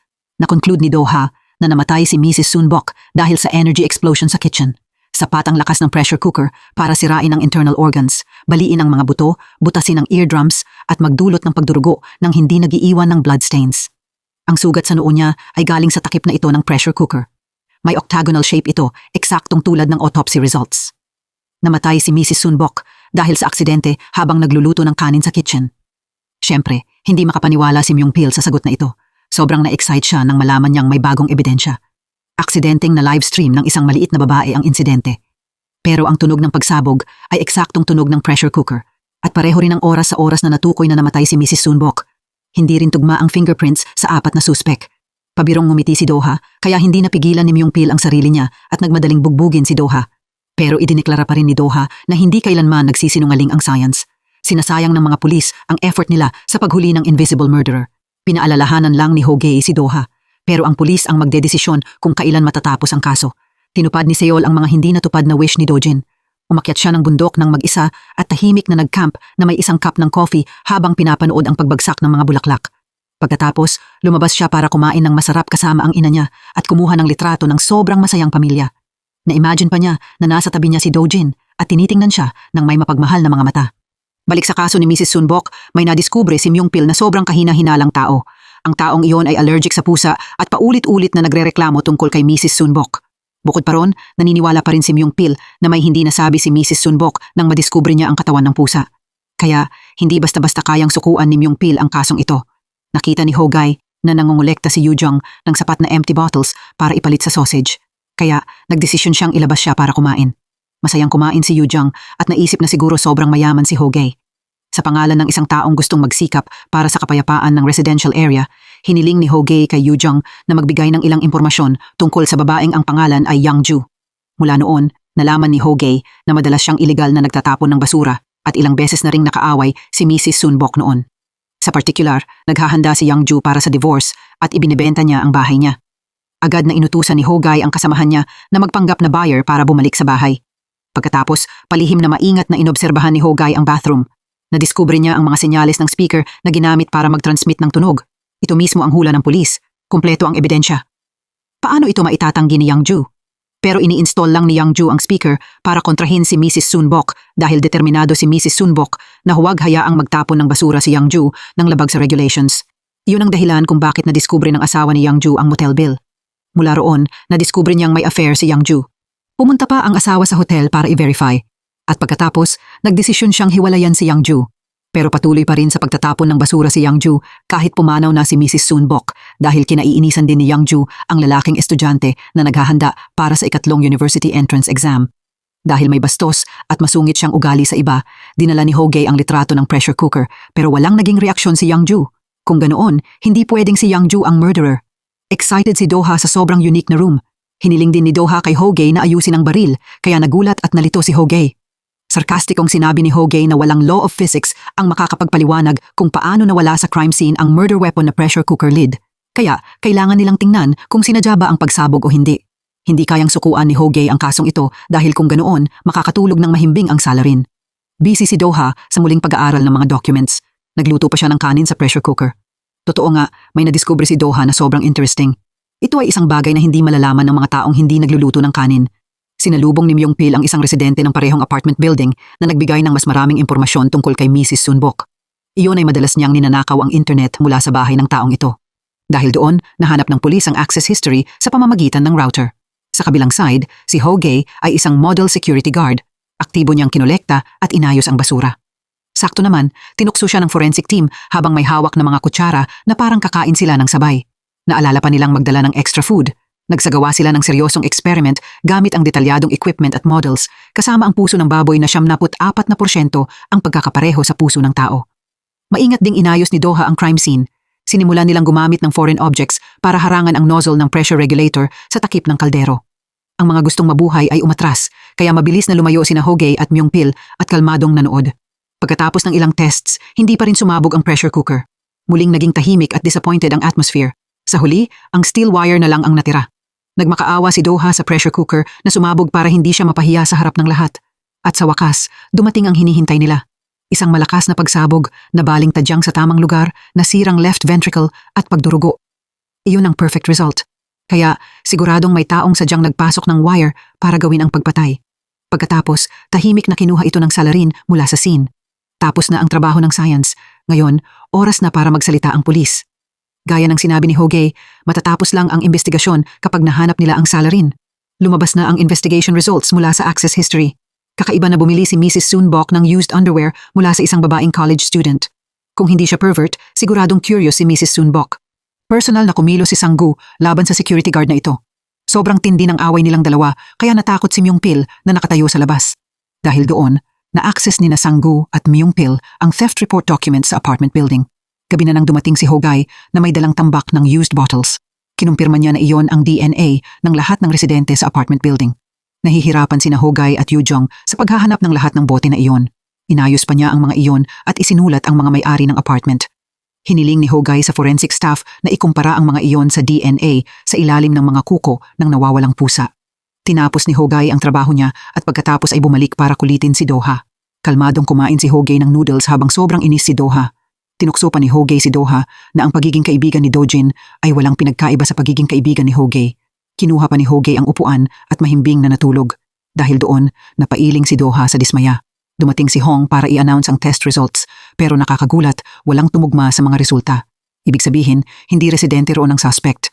Nagkataon lang na may unlabeled sample ang lab na hindi pa natetest. Sa wakas, nahanap ni na Sang-gu at Myung Pil ang babaeng nag-report ng nawawalang underwear. Naikwento rin niya noon kay Mrs. Sunbok ang insidente, kaya humingi ito ng karagdagang impormasyon para tulungan ang babae na mahanap ang pervert. Inilagay ng pulis ang sarili nila sa posisyon ng pervert. Naisip ng pulis na ang pervert at si Mrs. Sunbok ay magdideal ng hindi direkta para hindi mabunyag ang sarili nila. Ang pinakamakatuwirang lugar para gawin ang plano ay isang public locker. Lumabas na ang final sample test results. Ang item na na-test ay ang milk carton ni Yujong. Ang laway rito ay konektado sa DNA sa ilalim ng kuko ng pusa. Sa madaling sabi, ang pangunahing suspect ay ang tatay ni Yujong. Agad na hinanap ni Hogay si Yujong pero hindi niya ito makita. Nagulat si Hogay nang malaman niyang hindi pala siya nakatira rito. Kinakabahang naghihintay ang mga pulis dito na magpakita ang pervert. Pagkakita niya sa mukha nito, sobrang nagulat si Myung Pil. Hindi ba ito ang dating security guard na nagtrabaho noon sa building at kakakuwit lang? Umuwi si Yujong sa bahay. Masayang kinain ng maliit na babae ang pagkaing niluto ng tatay niya kahit hindi kumain kahit isang subo ang tatay niya. Pagkalipas ng ilang minuto, nawalan ng malay ang maliit na babae. Masakit sa loob ng tatay niya at sinabi niyang susunod na rin siya sa anak niya. Mabuti na lang dumating ang pulis sa tamang oras. Pinigilan ni Hogay ang lalaki na umalis sa mundong ito. Maingat niyang pinusasa ng tatay at dinala si Yujong sa emergency room. Ang taong lumitaw sa rescue team ay si Seol. Mabilis siyang nagbigay ng first aid at tiningnan ang kondisyon ni Yujong. Wala nang magawa si Hogay kundi ipagdasal ang kaligtasan niya. Pagkatapos ng ilang sandaling paghahanap, nahanap ni Sang-gu ang ninakaw na women's underwear na maingat na itinago. Nahanap din niya ang phone at ang pressure cooker lid na ginamit bilang weapon. Sapat na iyon para makonvict ang tatay ni Yujong. Dahil bago iyon, nagtrabaho ang tatay sa isang pressure cooker manufacturing company. Mas naiintindihan niya kaysa sa kahit sino kung paano ito gumagana. Binugbog pa siya ni Hogay dahil malupit niyang nilason ang sarili niyang anak. Umiyak ang tatay at sinabing nabaon siya sa utang dahil sa sugal. Nagkataon na nakita niya na mataas ang presyo ng pagbili ng women's underwear. Kaya sinamantala ng tatay ang pagkakataon para tingnan ang hallway at nakawin ang underwear. Ginamit niya ang lahat ng pera para bayaran ang utang. Pero pagkatapos, nahuli siya ni Mrs. Sunbok mismo. Pinakiusapan siya nitong umalis agad sa trabaho. Kung hindi, sasabihin ni Mrs. Sunbok sa buong mundo ang nakakahiya niyang ginawa. Bukod pa roon, ayaw ni Mrs. Sunbok na lumaki si Yujong kasama ang isang kakilakilabot na ama tulad niya. Dahil doon, hindi siya makakuha ng pera para pambayad sa utang. Kaya, kinailangan ding magutom ni Yujong. Plano ng tatay ni Yujong na umalis, pero gusto pa rin niyang gumanti kay Mrs. Sunbok sa pamamagitan ng pagpapahirap sa paborito nitong pusa. Sa huli, nahuli siya ni Mrs. Sunbok. Gustong ipakulong ni Mrs. Sunbok ang tatay ni Yujong, kaya nagpanggap siya na ia-announce niyang susuko siya. Sinabi ng tatay kay Mrs. Sunbok na mali na naman ang pagkakapark ng kotse. Sinamantala niya ang sandali nang umalis si Mrs. Sunbok sa bahay para gawin ang plano niyang pagpatay. At kaya, pagkabukas ni Mrs. Sunbok ng stove para tingnan kung luto na ang kanin, nangyari ang pagsabog gaya mismo ng nasimulate ng forensic staff. Hinihintay lang iyon ng tatay ni Yujong at palihim niyang kinuha ang lead at phone ni Mrs. Sunbok bago umalis sa scene. Pero alam niyang makukulong din siya kalaunan. Kaya nagdesisyon ng tatay na iwan ang lason at umalis sa mundong ito ng ganoon. Kahit ano pa ang dahilan, hindi mapapatawad ang krimen niya. Nakita ni Yujong ang attitude ni Hogay. Mabilis na naintindihan ng matalinong bata na ang tatay niya ang masamang taong gustong hulihin ni Hogay. Hindi alam ni Hogay ang gagawin kundi palakasin ang loob niya. Umuwi si Myung-pil at nakita niyang dumating na ang package na in-order ni Mrs. Sunbok. Ito ang maliit na whistle na palaging kasama niya kapag nagpapatrol. Madalas nagpapatrol si Mrs. Sunbok sa gabi para tulungan ang mga babae sa building na makauwi ng ligtas kapag walang tao sa paligid. Kaya kinuha iyon ni Myung-pil at tuloy-tuloy niya itong hinipan. Nagising ng whistle ang marami pang residente pero hindi pa rin tumigil si Myung-pil. Ito ang paraan ni Myung-pil para ipakita ang pasasalamat at alalahanin ang malapit niyang kapitbahay na palaging inialay ang sarili para sa lahat. Mas masaya na rin si Yujong. Niyakap niya ang teddy bear na binili ni Seol para sa kanya at excited na pumunta sa charity house, iyon ang lugar na kumupkop sa kanya. Hindi rin nakalimutan ni Hogay na pasalamatan ang batang kasamahan niya. Pumunta si Seol para makipagkita at magtapat ng nararamdaman sa station chief. Nagpapahinga rin siya mula sa trabaho para makahanap ng kaunting kapayapaan matapos ang nakakagulat na insidente ng asawa niya. Pareho silang dumaan sa mahihirap na panahon, parehong emosyonal at profesional. Pero puno talaga ng paghihirap ang buhay. Hindi palaging smooth ang daan na nilalakaran ng mga tao. Pinalakas ni Seol ang loob ng station chief na subukang bumalik sa team pero mukhang kailangan pa rin niya ng mas maraming oras para mag-isip. Hindi nakalimutan ng station chief na bigyan si Seol ng maliit na regalo na inihanda ng lola niya. Pag-uwi ni Seol, nakita niyang nakaupo na si Hogay sa harap ng pinto. Nagpasalamat siya sa kanya dahil inalagaan niya ng mabuti si Yujong. Sa sandaling ito, tumunog ang alarm. May seryosong away. Nagmamadaling pumunta ang pulis sa scene para alamin ang sitwasyon. Lumabas na ang mga tao rito ay nag-aaway gamit ang kumpletong armas. Medyo natakot din ang rescue team sa eksenang ito. Agad na kumuha si Hogay ng malaking water hose at binugahan ang nagkakagulong crowd. Tuloy-tuloy ding tumunog ang siren kaya agad na tumakbo palayo ang crowd. Nadiskubre ng pulis na may nasugatan sa loob ng kotse. Mabilis silang lumapit para tingnan at nalaman nilang patay na ang taong ito. Abnormal ang paglobo ng tiyan ng biktima at maraming saksak sa buong katawan niya. Nawala ng malay si Taehwa matapos makatakas sa kulungan gamit ang special drugs. Nagkaroon siya ng acute kidney failure at kailangan agad sumailalim sa kidney transplant. Kaya kahit expired na ang medical parole ni Taehwa, hindi siya maibalik ng pulis sa kulungan. Pumunta ang inspektor para makita ang asawa ni Sung-jae. Nakulong si Sung-jae dahil isinugal niya ang buhay niya para ipalit ang ebidensya sa pera. Inalo ng inspektor ang asawa ni Sung-jae at sinabing nakapag-file na siya ng petition para mabawasan ang sentence ni Sung-jae at malapit na itong makalaya. Maingat na nagbigay si Samsung ng mga bilin sa dalawang anak niyang babae bago sila pumasok sa school. Pero nakalimutan niyang ibigay sa dalawang anak niya ang phone. Hindi inasahan ni Samsun na ang kapabayaang ito ang magliligtas sa buhay niya. Sa side na ito, muling nakipagkita si Lawyer Chiang kay former prosecutor Chuljong. Gusto ni Lawyer Chiang na pakinggan ni Chuljong ang tawag mula sa secret boss pero wala siyang pakialam. Sinubukan ni Chuljong na paandarin ang makina at umalis pero nakadisable ang mga function. Dahil sinira na ng boss ang control system, ang tanging paraan ay pakinggan ang request niya. Alam na nila ang tungkol sa mga dokumentong konektado sa drug trafficking case. Iyon ang confidential documents na ninakaw ni Chuljong para gumawa ng alibay para kay Taehwa. Isang beses lang nabigo ang boss at ang nakahula sa planong iyon ay si Hogay. Sigurado si Hogay na hindi kayang gawin ni Taehwa nang mag-isa ang arson attack dahil sobrang professional nito at walang iniwang bakas. Gusto ni Chuljong na mabuhay ang anak niya kaya wala siyang choice kundi makipag-cooperate sa boss. Sa wakas, nagdesisyon ang station chief na bumalik sa office. Ito ang lugar na may maraming magagandang alaala para kay Dojin. Sa sandaling iyon, dumating ang pulis para ipatawag siya sa station dahil sa negligence sa trabaho. Hindi nag-report ang station chief sa mga superior niya, kundi mag-isa siyang pumunta para makita ang asawa niya. Kahit alam ng station chief na siya ang nagsimula ng sunod-sunod na sunog. Sa side na ito, hindi pa rin matukoy ng forensics ang identity ng biktima dahil ang dulo ng mga daliri ay pinutol lahat gamit ang blunt object. Pinudpod din ang mga ngipin ng biktima. May ilang ngipin din na binunot, posibleng dahil nakatanggap ng medical treatment ang biktima at sa ganoong paraan, sobrang dali siyang makikilala. Sa madaling sabi, sobrang professional ng salarin dahil matagumpay niyang naloko ang forensics. Sa pamamagitan ng x-ray, nadiskubre nilang maraming foreign objects sa tiyan ng biktima. Kahit si Hong, na may 7 taon na experience, ay hindi pa nakakaharap ng ganitong kaso. Wala siyang choice kundi humingi ng remote help kay Doha. Pagkatanggap niya ng litrato, napatayo siya sa panic. Agad na nagmadali si Doha papunta sa forensic room para pigilan si Hong na hawakan ang mga electric wire sa tiyan. Pero nahuli ng kaunti si Doha. Kakababa pa lang ni Hong ng gunting nang magkaroon ng nakakatakot na pagsabog, dahilan para mawalan siya ng malay sa mismong lugar. Bumagsak din si Doha sa sahig. Doon lang nila na-realize na ang foreign object ay isang glass ball. Bago pa sila makabawi sa sarili nila, nakatanggap sina Samsun at Hogay ng terrorist call mula sa parehong tao. Sinabihan sila ng taong iyon na huwag lumabas ng building, kung hindi, sasabog ang buong building. Nahak pa ng taong iyon ang security camera system at minomonitor ito remotely. Buong kumpiyansa niyang sinabi na siya ang nagtanim ng bombang kakas may pagsabog lang at hindi lang iyon ang nag-iisa. Muling sinuri ni Doha ang katawan ng biktima. Nadiskubre niyang may homemade bomb na itinanim sa may binti ng katawan. Hiniling ni Hogay sa misteryosong tao na payagan silang dalhin si Hong sa hospital dahil wala pa rin itong malay at marami ng dugong nawala. Pero iginiit niya na hindi makakapatay ng tao ang pagsabog. Sinabihan din niya silang tumawag ng mga kamag-anak para magbigay ng emergency instructions mula sa malayo at ang pinili ni Hogay ay si Seol. Ipinaliwanag niya ang kasalukuyang sitwasyon ni Hong at nakatanggap siya ng specific instructions mula kay Seol. Palihim na kumatok si Hogay sa phone bilang signal kay Seol.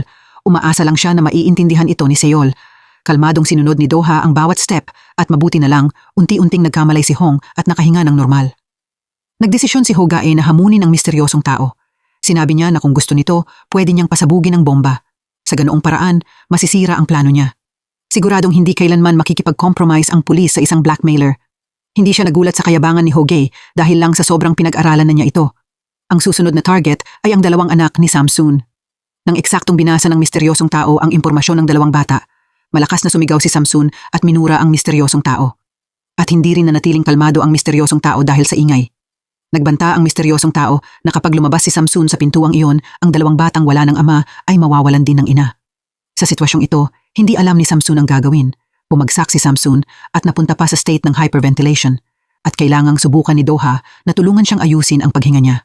Sa side na ito, wala ring makuha ang pulis mula sa damit ng murderer dahil lahat ng clothing tags ay tuluyang pinutol. Kahit ang soles ng sapatos niya ay tuluyan ding tinanggal. Siguradong hindi ordinaryong kriminal ito. Sa wakas, binanggit ng misteryosong tao ang purpose niya. Gusto niyang personal na dalhin ni Hong ang resulta ng appraisal ng Chinese restaurant case sa court ngayong hapon. Bukod pa roon, kailangan niyang mag-testify gamit ang maling statement. Pagkatapos, tinapos ng misteryosong tao ang tawag ng walang karagdagang paliwanag. Ang kasong ito ay may kinalaman sa pagkamatay ng isang lalaki sa private room ng isang Chinese restaurant. Naaresto ang isa pang lalaki, pero walang ebidensya ang pulis na murder case ito. Iisa lang ang kakaiba at iyon ang red fibers sa ilong at bibig ng biktima. Malamang magmamatch iyon sa red mattress sa store, kaya ipinadala ang red fibers para i-test at tingnan ang compatibility. Kung magmamatch ang resulta, ibig sabihin may impact na nagdulot ng airway obstruction at makukulong ang defendant. Ayon sa records nila, normal na tao silang 2. Paano sila naging konektado sa bomb maker? Nang malaman ni Samson na hindi nakakakuha ng sound ang camera sa forensic room, tahimik siyang umupo sa isang sulok at ngayon ay nagsalita. May isa pang phone si Samson. Pwede nilang gamitin iyon para kontakin ang outside world. Tahimik na nagpasalamat si Samson sa anak niya dahil naiwan nito ang phone. Wala nang magawa si Hogay kundi ipagdasal ang kaligtasan niya. Pero masyado siyang busy kumanta kaya hindi niya nasagot ang tawag. Hindi kayang tumayo lang ni Hogay at hayaan ang kontrol. Agad siyang gumawa ng deal sa misteryosong tao. Kung malalaman nila ang identity ng biktima sa loob ng 15 minuto, magiging ligtas ang buong building. Kung hindi, hahayaan nila siyang pasabugin ang bomba. Talagang pinatunayan ni Hogay ang reputasyon niya bilang crazy dog ng police force. Pinagawa ng misteryosong tao kay Doha na pusasan ang sarili niya sa scanner. Kailangang ibigay ni Hogay ang susi. Sa kabilang side, nalilito si Seol sa nangyayari. Pinakinggan niya kay Myung-pil ang recording ng phone call nila ni Hogay. Nakahanap sila ng distress signal. Pareho iyon ang code na palihim na ipinadala ni Hogay sa kanila. Ngayon lang binuksan ni Myung-pil ang phone niya. Binasa niya ang message na nagpapatingin sa dalawang anak ni Samson. Sinabihan siya nito na huwag siyang tawagan pabalik at binigyang diin na ang code 0 ay emergency. Sa ganitong paraan, masisiguro nilang nasa totoong panganib ang mga kasama nila. Agad na nagpadala ang chief ng tao para siguraduhin ang kaligtasan ng mga nasa panganib. Pagkatapos, inireport niya ang balita kay Seol. Samantala, nagpadala ng warning si Samson. Sinabi niya na nahack ang security cameras dito at minomonitor sila. Ibinunyag ito ni Samson para makagawa ng plano ang pulis. Nadiskubre ni Hogay ang kakaibang bagay sa knee joint. Mabuti na lang, hindi iyon bomba kundi artificial joint. Mabuti na lang, bawat prosthetic ay may serial number para sa tracking. Kung mailalabas nila iyon, malalaman nila kung sino ang katawan. Pero ang detonator cord ay nasa mismong ibabaw.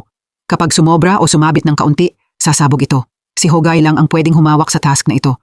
Sinubukan niyang gawin ito ng may matinding determinasyon pero nanginginig ang mga kamay ni Hogay habang hawak niya ang buhay ng napakaraming tao sa mga kamay niya. Naalala niya ang message ni Seol. Sinabihan siya nitong palaging umuwi ng ligtas. Kaya kumalma si Hogay at ipinagpatuloy ang surgery. Pagkatapos, maingat niyang nilagari ang buto. Matapos ang tense na laban habang nag-aalalang nakatingin ang tatlo niyang kasama, sa wakas ay matagumpay na natanggal ni Hogay ang artificial joint pero aksidente niyang naputol ang serial number. Sobrang nadismaya si Hong nang marinig niya iyon. Sa sandaling ito, inanunsyo ang test results. Napilitan si Hong na umalis at sundin ang request ng misteryosong tao. Pagkatapos niyang tapusin ang tawag, malinaw na binasa ni Hogay ang serial number na nakita niya, ikinagulat ng mga teammate niya. Nagbigay siya ng simpleng dahilan. Bakit niya ipapaalam sa kriminal ang investigation results? Nagdesisyon si Hong na itapon ang phone niya. Sumakay siya sa kotse na inihanda ng misteryosong tao. May nakahandang phone at earphone. Na-trace na ng pulis ang identity ng biktima. Nakakagulat, ang taong iyon ay isang police officer. Kasabay nito, nahanap din nila ang signal na ginamit para i-hack ang security camera transmission. Ang kailangan nilang gawin ngayon ay gumawa ng camera video para magpanggap na nandoon pa rin sina Hogay at ang iba. Totoo nga, walang napansing abnormal ang mga taong nakamask. Samantala, tahimik na lumapit sa scene ang rescue team na may matinding momentum. Pumunta sila rito para iligtas ang mga kasama nila. Matapos makumpirma ang safety, agad na kinontak ni Samson ang anak niya. Nakahinga siya nang maluwag nang malaman niyang ligtas ang anak niya. Kasabay nito, hiniling din ni Doha sa manager ng Forensic Institute na mabilis na isagawa ang evacuation plan. Agad na inilabas ang alarm. Kalmadong umalis ang lahat sa building ayon sa instructions. Pumunta si Myung-pil sa bahay ng officer at nadiskubre ang isang nakakagulat na katotohanan. Isa siyang inspector sa undercover mission. Minomonitor niya ang mga galaw ng isang gang na may sobrang sophisticated na operasyon. Bukod pa roon, puno ng dugo ang scene. Kaya nahulaan ni Myung-pil na pinatay siya sa sarili niyang bahay. Pagkatapos, binuksan ang tiyan ng secret police officer at nilagyan ng homemade bomb. Sa forensic room, nagdesisyon ang rescue team na butasan ang pinto para malapitan ang mga teammate nilang nakakulong sa loob. Dahil sobrang urgent, hindi na inisip ni Hogay ang panganib at sumugod siya para tumulong. Matapos maging successful ang lahat, agad na sinabi ni Hogay kay Samson na puntahan ang anak niya. Pero paano siya aalis kung hindi pa niya natatapos ang misyon niya? Ganoon din si Doha. Determinado siyang i-neutralize ang bomba para masigurong buo ang ebidensya at ang ebidensyang iyon ay ang katawan na nakahiga roon. Mabilis na pinakalma ni Seol si Hogay na hulihin ang salarin. Hindi niya nakalimutang sabihin sa kanya na umuwi ng ligtas. Mananatili siya para alagaan ang sugat ni Doha at tumulong sa pagsasagawa ng misyon. Ayon sa mga dokumentong ni-research ng namatay na inspector, ang gang na ito ay specialized sa loan sharking. Nag-organize sila ng mga sugal. Nag-launder pa ng pera ang gang na ito para sa mga politiko. Pero wala silang kahit anong impormasyon tungkol sa tatlong leader. Nagkataon naman na may kilalang kriminal ang captain na nasa kulungan. Dati siyang sikat na tao sa mundo ng loan sharking. Kaya personal na pumunta ang captain para kumuha ng mas maraming impormasyon. Siyempre, kailangan ding magdagdag ng ilang banta ang captain para mapaamin siya sa totoo. Naganap ang trial. Nag-testify ang defendant na habang sabay silang kumakain ng dinner, biglang bumagsak ang matanda, kaya agad siyang nag-CPR pero hindi pa rin nakaligtas ang biktima. Mabilis na gumawa si Doha ng device para i-neutralize ang homemade bomb pero tuloy-tuloy pa rin ang pagdurugo ng ilong niya. Pero ayon kay Seol, iyon ay leak ng cerebrospinal fluid. Kaya kailangang pumunta agad ni Doha sa hospital. Pero ayaw ni Doha na iwanang hindi tapos ang trabaho niya. Agad niyang hiniling kay Seol na tulungan siya. Hiniling ni Doha na gumawa siya ng basic incision para makita niya ang device na itinanim sa binti ng bangkay. Nagsuot ng sunglasses ang gangster at nagsimulang magpaliwanag. Sinabi niya na ang leader ay ang chairman. Siya rin ang matandang pinatay, pero ang ibang tao ay numero 2 at numero 3 ayon sa pagkakasunod. Siguradong isa sa kanila ang pumatay sa chairman para makuha ang kontrol ng organization. Posible ring pinatay ng numero 2 o numero 3 ang secret officer. Ipinaalam ng captain kay Hogay ang balitang natanggap niya. Ang defendant ay ang pangalawang tao. Kapag nakulong siya, magiging miserable ang buhay niya. Kaya lalaban hanggang dulo ang defendant para mapatunayang inosente siya. Pero kapag nakulong ang numero 2, automatic na magiging chairman ang numero 3. At kapag nagbigay si Hong ng testimony na hindi pabor sa kanya, agad niyang papatayin si Hong. Puno ng determinasyon si Samsun na hulihin ang mga bastos na naglakas loob gumalaw sa mga kamag-anak at kasamahan niya. Ginawa niya ang lahat para kalkalin ang tambak ng pagkain na ipinatawag pabalik ng mga misteryosong tao. Pinatingnan din ng misteryosong tao sa mga tauhan niya ang sitwasyon ng isang partikular na bata. Pagkatapos, matindi siyang tumitig sa frame sa courtroom. Nag-concentrate si Seol sa trabaho niya. Tutal, nurse siya noon na tumutulong sa surgery, kaya sobrang reliable ang mga galaw ni Seol. Mabilis siyang nagtagumpay sa maikling oras. Ngayon, kailangan na lang nilang ipasok ang device na ito para sirain ang electromagnetic pulse at i-neutralize ang bomba. Oras na para mag-testify si Hong. Tumpak niyang ipinakita ang autopsy results.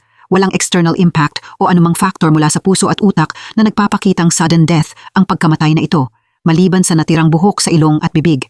Hinala niya, tugma ito sa unan sa store. Kaya humiling siya ng test at nasa kamay niya ang results na buo pa ang seal. Nandoon din si Hogay. Tahimik siyang nag-observe mula sa malayo at natanggap ang successful notification signal ni Doha. Pero hindi gumana ang homemade tool na ito dahil lowbat na ito. Naghiwalay sina Seol at Doha para maghanap ng batteries. Hiniling nila kay Hogay na subukang pahabain ang oras. Kaya agad na sumugod si Hogay para guluhin ang trial. Nagsabi pa siya ng kung ano-anong tungkol sa may bomba. Maingat din niyang tinuruan sila kung paano mag-evacuate. Doon nalaman ng misteryosong tao na nakatakas si Hogay mula sa forensic room. Kasabay nito, nakahanap din si Seol ng isa pang battery. Sinubukan nilang itest ito sa pangalawang beses pero biglang natulala si Doha. Pero nagawa pa rin niyang sirain ang homemade bomb bago ito mapasagan ng misteryosong tao. Natanggap ng taong numero 2 ang balita na nabigo ang operation plan. Nag-alala siya pero inanunsyo ng judge ang results na hindi magkatugma ang dalawang sample. Ibig sabihin nito, inosente ang defendant. Mabilis na napansin ni Hong ang kakaiba sa mukha ng judge, kaya sigurado siyang binantaan din ito. Ang totoo, kinidnap ng masasamang tao ang anak niyang lalaki. Para protektahan ang anak niya, walang choice ang judge kundi magbigay ng maling verdict base sa test results. Nagtagumpay si Samsun na mahanap ang business card ng restaurant na madalas orderan ng masasamang tao sa pamamagitan ng impormasyon ng owner. Nalaman ng pulis ang pinakahuling delivery location. Siyempre, para malapitan ng palihim ang masasamang tao, kailangang umarte ang captain na parang isang sobrang professional na delivery man. Nang marinig ng masasamang tao na dumating ang food delivery person, binuksan nila ang pinto nang walang hinala. Pagpasok ng captain, nadiskubre niyang nandoon din ang anak ng judge. Agad na nagsignal ang captain sa mga pulis sa labas. Iyon lang ang hinihintay ni Hogay. Sumugod ang rescue team ng may matinding tapang. Ipinakita nila ang martial arts skills nila. Sa maikling oras, natalo ng rescue team ang masasamang tao. Ligtas nilang nailabas ang bata. Kailangang pigilan ni Hong ang defendant na kakadeklara lang na inosente kaya humingi siya ng tulong sa chief prosecutor. Nagpanggap ito na pinapabalik sa defendant ang prison clothes niya. Dahil sa pagmamadali, kinailangan niyang suotin ang maluwag na pantalon ng lawyer. Akala ng defendant ay nakabalik na siya sa mga kaibigan niya, pero palaging istorbo si Hogay. Nagdala siya ng emergency arrest warrant at mahusay na pinusasa ng defendant, muntik pa ngang malaglag ang pantalon nito. Siyempre, hindi nila nakalimutang kumuha ng mga litrato para ipagyabang ang heroic feat nila. Sa side na ito, ipinaalam ni Lawyer Chi Young kay Taihua na nasa critical condition siya dahil sa acute kidney failure. Ang tanging paraan para mabuhay si Taihua ay magkaroon ng kidney transplant. Pero ang organ transplant surgeries ay nasa control ng government, kaya walang magawa si Lawyer Chi Young. Iyon ang dahilan kung bakit binantaan ni Taihua ang lawyer. Nakatanggap na siya ng 30 bilyon, kaya kailangan niyang kumilos agad. Hiniling pa ni Taihua na bigyan siya ng pager. Lumipat si Doha sa bahay ng malapit niyang kaibigan na si Dojin. Hindi niya nakalimutang ipagyabang na tinupad niya ang pangako niyang maiuwi nang ligtas si Seol gaya ng hiniling noon ni Hogay. Nagkataon naman na katatapos lang din ni Seol sa trabaho. Kaya silang tatlo, ang forensics, ang rescue team, at ang pulis ay nasa parehong floor. Talagang superhero team ito. Pinanatili pa rin ni Hogay ang habit niyang i-report kay Seol na nakauwi siya ng ligtas pero hindi siya satisfied. Tutal, sugatan pa rin siya. Habang nag-uusap sila, nakatanggap sila ng emergency call. Totoo ngang sobrang active ng mga kriminal na hindi man lang nila binigyan ng team ni Hogay ng kahit isang segundo para magpahinga. Ang tumawag para humingi ng tulong ay si Lawyer Chi Young. Hindi niya alam kung nasaan siya. Ang tanging memory ni Lawyer Chi Young ay ang motel parking lot. Pero seryoso ang injury niya dahil may Y-shaped cut si Lawyer Chi Young sa dibdib at tuloy-tuloy ang pagdaloy ng dugo. Para mailigtas si Lawyer Chi Young sa lalong madaling panahon, walang choice ang pulis kundi hanapin ang location. Pagkatapos nilang maghanap sandali, napansin ni Samson ang isang towel na may nakaprint na brand. Isa itong fried chicken shop, kaya kinontak niya ang shop na iyon, pero hindi pa rin nila matukoy kung aling motel iyon dahil sobrang daming lugar ang dinideliveran ng shop na ito. Samantala, patuloy na humihingi ng tulong si Lawyer Chi Young dahil sa sobrang sakit. Nadiskubre pa niya na may syringe sa likod niya. Na-realize ni Seol na iyon ay painkiller necklace, kaya hiniling niya kay Lawyer Chi Young na subukang pindutin ang button nito para mapanatili ang buhay niya. Kahit sinubukan siyang pigilan ni Hogay dahil akala niya sobrang delikado iyon. Kung hindi niya iyon gagawin, malapit na siyang mamatay dahil sa sakit. Sinunod ni Lawyer Chi Young ang instructions ni Seol. Sinubukan niyang pindutin ang button pero tuluyan siyang nawalan ng malay. Pagkatapos ng ilang sandaling pag-trace, sa wakas ay nahanap ni Samson ang motel. Agad na umalis ang pulis para puntahan ito. Nadiskubre nila ang kotse ni Lawyer Chi Young. Pero kahit paulit-ulit na naghahanap ang pulis sa bawat room ng motel, mga couple lang ang nakita nila at walang Lawyer Chi Young. Sa sandaling iyon, may report tungkol sa amoy ng dugo at mga daing na nanggagaling sa isang saradong shopping mall sa malapit. Alam ng pulis at rescue team na naloko sila. Agad silang pumunta roon. Si Seol ang unang nakadiskubre kay Lawyer Chi Young. Sinubukan niyang mag-CPR sa kanya, pero dahil sa sobrang pagdurugo, gumamit siya ng clamps para ayusin ang sugat. Sa kasamaang palad, namatay si Lawyer Chi Young habang pabalik sa hospital. Hindi man lang narinig ng mga tao sa ambulance ang ibinulong niya bago siya namatay. Si Dr. Sejin ang gagawa ng autopsy. Isa siyang bagong empleyado sa forensic department.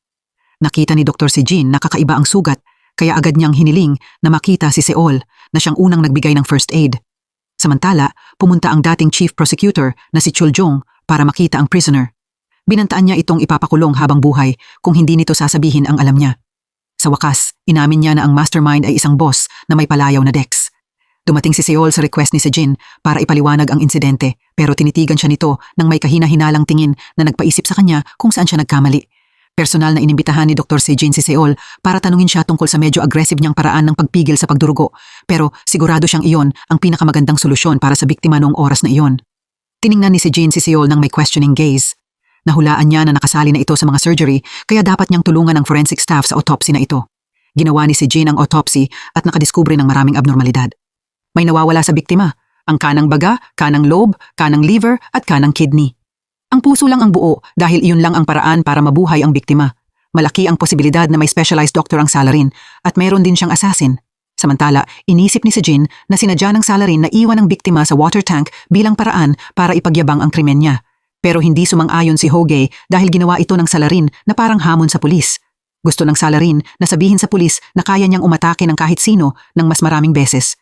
Hindi lang iyon, nadiskubre rin ni Sejin ang pagkakaiba sa paraan ng pagtanggal sa liver. Napakalinis at napakaayos ng pagkakagawa nito. Madalas itong nakikita sa organ transplants. Sa side na ito, matapos ang maingat na research, na-conclude ni Doha na sobrang sophisticated ang pagkakagawa ng bombang ito. Ang pager na ito ay imported din ng buo mula abroad, kaya sobrang hirap nilang i-trace ang impormasyon. Tumigil ang investigasyon ng walang fingerprints o buhok na nahanap sa scene. Ang tanging clue na natira ay i-review ang lahat ng transplant surgery records mula sa lahat ng hospital sa buong bansa.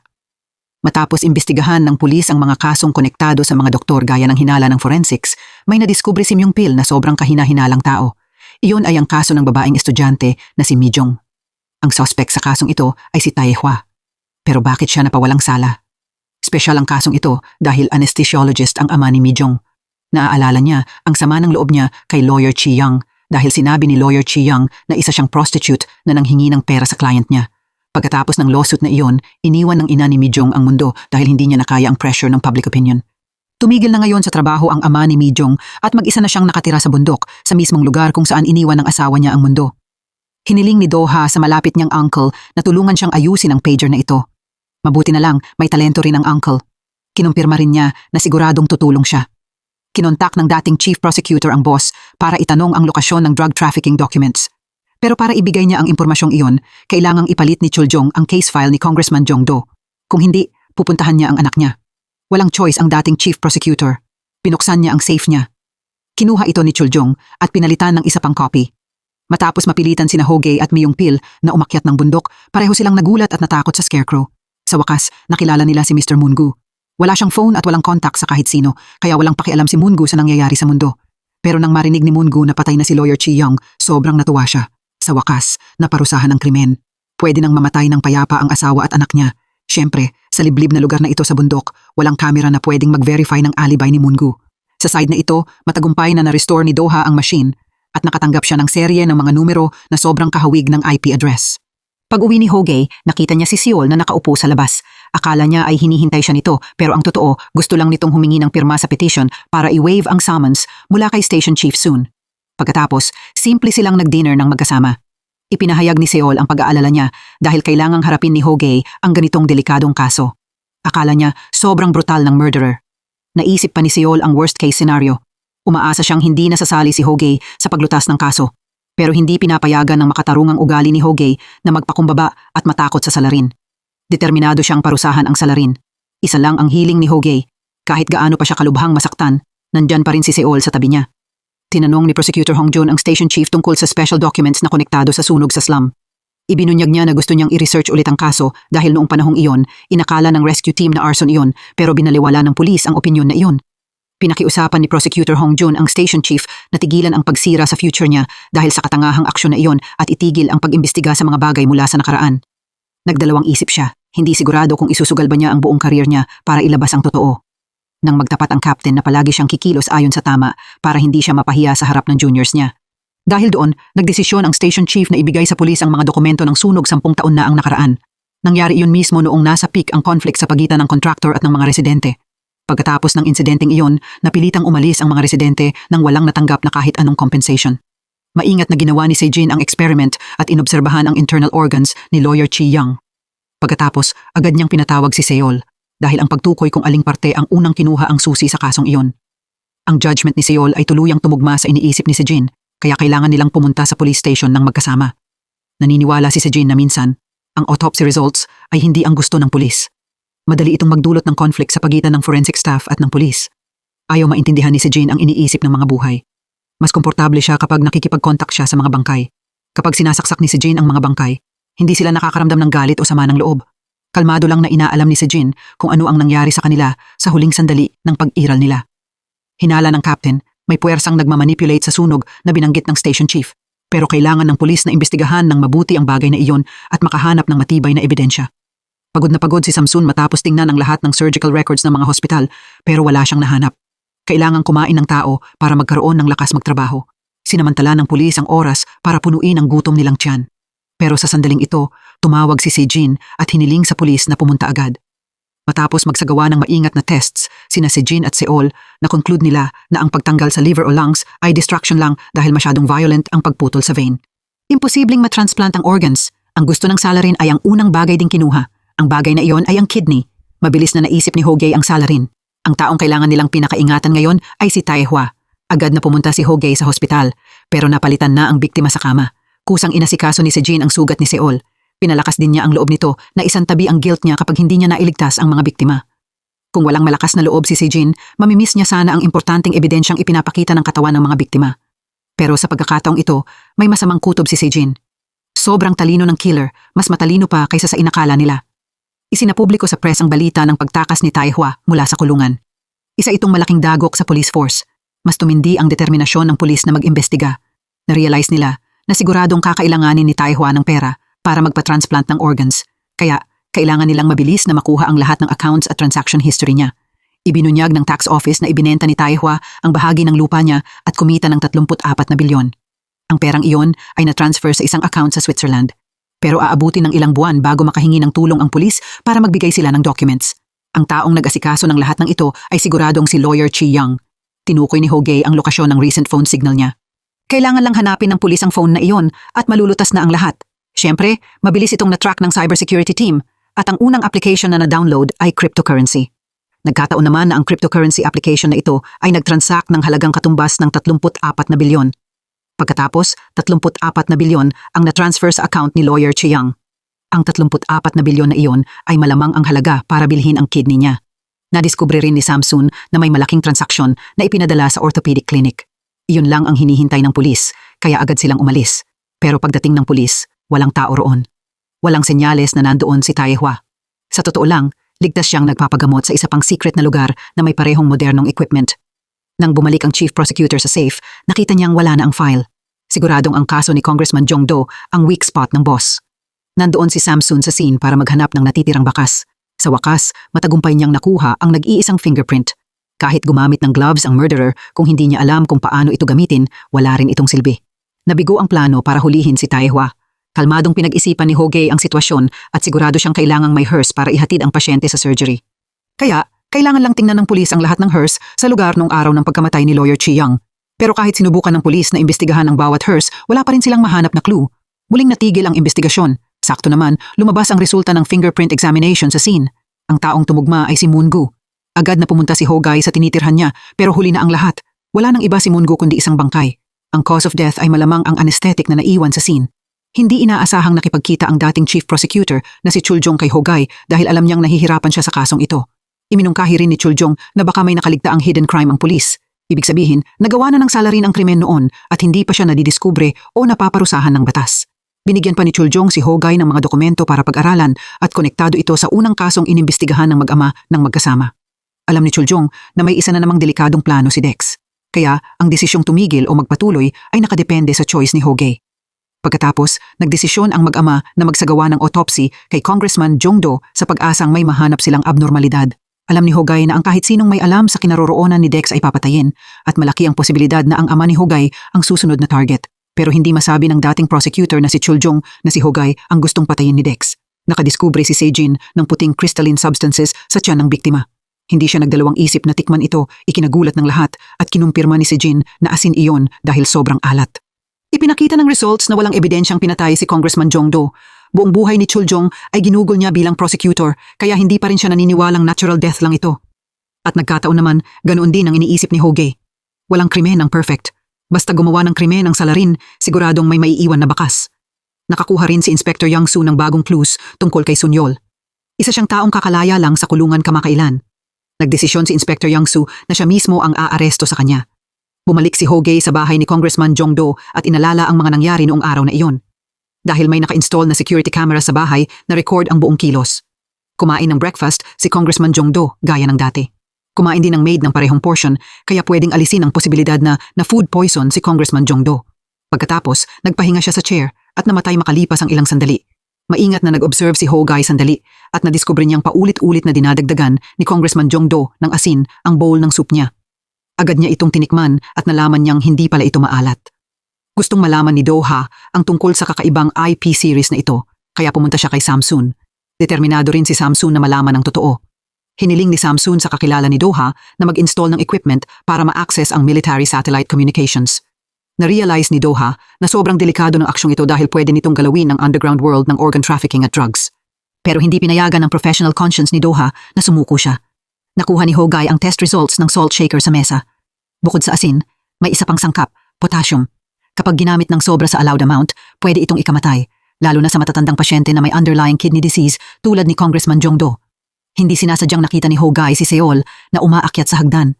Doon lang niya nalaman na takot na ito sa elevators dahil sa mga panganib na nangyari noon. Kaya hindi na nangahas si Seol na sumakay sa elevator. Tahimik na sumunod si Ho-Gae sa likod niya, puno ng iniisip. Pero pagkatapos, si Seol ang unang humingi ng tulong kay Ho-Gae. Alam ni Seol na sobrang hirap lagpasan ng takot. Hinawakan ni Ho-Gae ang kamay niya at matatag na pumasok sa elevator. Ang mahigpit na paghawak sa kamay ang paraan ni Ho-Gae para maging spiritual motivation na tutulong kay Seol na malampasan ang lahat. Pinag-aralan ni Captain Ho-Yon ang mga dokumento tungkol sa sunog sa slum. May napansin siyang kakaiba, nasunog lahat ang fireproof shoes ng mga firefighter. Hiniling ni Captain Ho-Yon na kontakin ang mga kamag-anak ng mga namatay na sundalo. Nakuha rin niya ang artifact na siyang pares ng sapatos na ito. Kinumpirma ni Captain Ho-Yon na determinado siyang ilabas ang totoo tungkol sa sakripisyo ng mga firefighter. Pumunta sina Ho-Gae at Myung-pil para makita ang maid sa bahay ni Congressman Jong Do. Doon lang nila nalaman na ang bote ng asin ay ipinadala mula sa United States. Medyo luxurious ang itsura ng salt shaker kaya ginamit ito ng maid nang hindi masyadong iniisip. Tiningnan ng pulis ang shipping history at walang order na tulad ng sinabi ng maid. Mabuti na lang, nasa file pa rin ang driver's license pero fake lahat ang impormasyong iyon. Dinala ni Captain Ho-Yon ang results ng shoe examination mula sa sunog 10 taon na ang nakaraan. Ipinakita nito na nasunog lahat ang protective soles. Maraming flammable liquid ang naiwan. Ibig sabihin, may taong sadyang nagbuhos ng flammable liquid sa sahig. Kaya, siguradong arson ito. Agad na binalaan ni Captain Hoyon ang prosecutor. Kahit sinong makapangyarihang tao pa ang pinapaboran niya, determinado ang pulis na imbestigahan ng mabuti ang sunog na ito. Agad na inireport ng prosecutor ang insidenteng ito sa chief prosecutor at napagalitan dahil hindi niya ginawa ang trabaho niya. Pero nang malaman niyang nandoon si Hogay, sobrang na-excite siya. Pwedeng fake ang driver's license pero siguradong hindi fake ang kotse. Hinanap ng pulis ang owner ng kotseng ito pero malamig siyang sumagot na nagbayad ng malaking cash ang renter para tanggalin ang GPS kaya wala nang natirang impormasyon sa kotse. Nang marinig ito, nagwala si Hogay at pinakiusapan ang economic police na arestuhin ang bastos na ito dahil naglakas loob siyang umiwas sa taxes. Kapag patuloy na nanahimik ang owner ng kotse, kailangan niyang makulong. Kaya masunurin niyang inamin na palihim siyang nag-install ng isa pang GPS. Talagang hindi ordinaryong tao si Taihua. Tumakas siya mula sa hospital gamit ang hearse imbes na ambulance kaya hindi nakahanap ng kahit anong bakas ang pulis.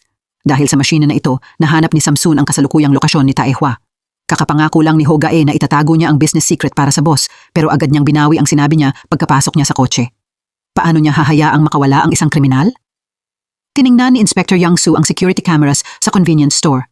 Mabilis niyang isinulat ang license plate number ni Sonyol, humiling ng location search at agad siyang nahanap. Sa wakas, nakita nila si Taihua na mag-isang nakahiga sa isang pickup truck. Siyempre, hindi siya masaya nang makita si Hogae. Pagkatapos, nagmakaawa si Taihua kay Hogae na iligtas ang buhay niya dahil ang kasalukuyang health condition niya ay parang impyerno sa lupa. Pero ayaw talagang iligtas ni Hogae ang isang mababang uri ng tao tulad niya. Gumamit siya ng kaunting dahas para pilitin si Taihua na ibunyag ang boss. Napilitan si Taihua na sabihin ng totoo na Korean si Dex. Dati siyang doktor sa Amerika na may outstanding expertise. Ibinunyag pa ni Taihua na ang unang biktima ay si Julia. Agad na pinatawag ni Hogae si Dex kay Taihua. Pagkatapos niyang magsalita, paulit-ulit na tumawag ang phone niya. Ang taong pumasok ay si Inspector Yang Su na maraming saksak sa katawan. Lumabas na hinahabol pala ni Inspector Yang Su si Sonyol. Gumamit siya ng rason para kumbinsihin si Sonyol na magbago, pero sa huli, binalikan at pinagsasaksak si Inspector Yang Su ng maraming beses. Alam niyang hindi na siya mabubuhay. Sinabi lang ni Inspector Yang Su kay Hogae na kailangan niyang mahuli ang salarin. Pagkatapos, agad na namatay si Inspector Yang Su na iniwan si Hogae sa sobrang gulat. Matagumpay na na-decode ni Doha ang file. Maraming bomb design drawing sa loob nito. Lalo na, ganap itong tumugma sa mga dating bombang nasali siya sa paglutas pero may isang bomb design pa sa pickup truck na hindi pa kailanman na-record. Kaya siguradong may plano ang salarin na magtanim ng bomba. Desperado at puno ng sama ng loob si Hogae. Ginamit niya ang lahat ng lakas niya para sakalin ang bastos na naging dahilan ng pagkawala ng buhay ng napakaraming inosenteng tao. Kabilang sa mga kailangang mamatay ay ang mga teammate ni Hogae. Sa sandaling iyon, lumitaw si Sejin at pinigilan ang padalos-dalos na aksyon ni Hogae. Pero paano niya nalaman na pumunta rito? Mabilis na nag-isip si Hogae. Si Sejin ay isang highly specialized doctor sa United States. Bukod pa roon, sinadya niyang magsinungaling na asin ang bagay sa tiyan ni Congressman Jong Do kahit hindi naman ito maalat. Malaki ang posibilidad na siya si Dex. Ang totoo ay eksaktong tulad ng hula ni Hogae. Kumaway pa si Sejin ng may hamon. Nagpanik si Doha at ipinaalam ito kay Hogae pero hindi siya makontak. Kinailangan niyang tawagan si Myung-pil. Doon lang nalaman ni Myung-pil na nasa peligro si Hogae sa mismong kotseng iyon. Nagmadali si Myung-pil para iligtas si Hogae pero paglapit niya, sumabog ang kotse. Agad na kumilos ang rescue team para tumulong. At nang malaman ng rescue team na may 2 inspector din sa scene, mas nagmadali sila kaysa dati. Sakto naman, nagkaroon ng isa pang pagsabog. Mabilis nilang dinagdagan ang bilang ng mga hose para apulahin ang apoy. Samantala, nakita ni Seol si Myung-pil na nakahiga sa malapit at namimilipit sa sakit. Patuloy siyang sumisigaw, pero para makapagbigay ng first aid, kailangang pakalmahin ni Seol si Myung-pil at tiisin muna nito ang sakit sandali. Pagkatapos, dinala si Myung-pil sa hospital gamit ang ambulance. Nakontrol na ang apoy. Maingat na lumapit ang mga firefighter sa nasunog na kotse at nangyari ang hindi nila inaasahan. May isang katawan na nakahiga sa mga guho. Nabigla ang lahat at nasaktan. Umaasa lang sila na hindi iyon ang kasamahan nila. Hindi makapagsalita si Seol dahil sa sakit. Naalala niya ang hiling na manatili sa tabi ni Hogae, kahit gaano pa siya kalubhang masaktan, at ang oras na tinulungan siya nitong malagpasan ang takot niya. Mabilis na nag-run si Doha ng DNA test. Nakahinga sila ng maluwag dahil hindi iyon si Hogae, pero pare-pareho ring nadurog ang puso ng lahat nang malaman nilang ang biktima ay si Inspector Yang Su.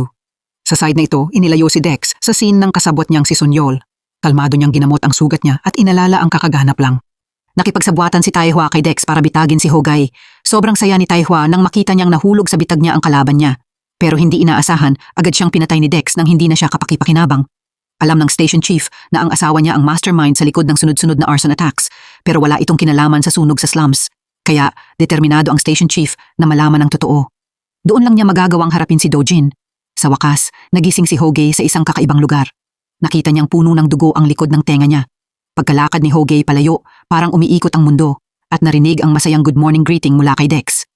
Lumabas na nagtanim pala siya ng microphone sa buto sa likod ng tenga ni Hoge. Dito direktang naipapadala ang tunog. Bukod pa roon, maingat ding nag-install si Dex ng device na gumagawa ng electric discharge para makontrol niya si Hoge.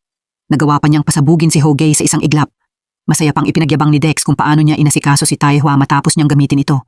Sinadya pa ni Dex na kontakin si Seol para mapalapit sa kanya. Paraan ito para bantaan si Hoge. Gusto ni Dex na masunuring makinig si Hoge sa mga utos kung gusto niyang maging ligtas ang taong pinakamamahal niya. Nagsagawa ng autopsy ang forensic team sa katawan ni Inspector Yang Soo. Nadiskubre nila ang maraming fatal stab wounds, lalo na sa upper body.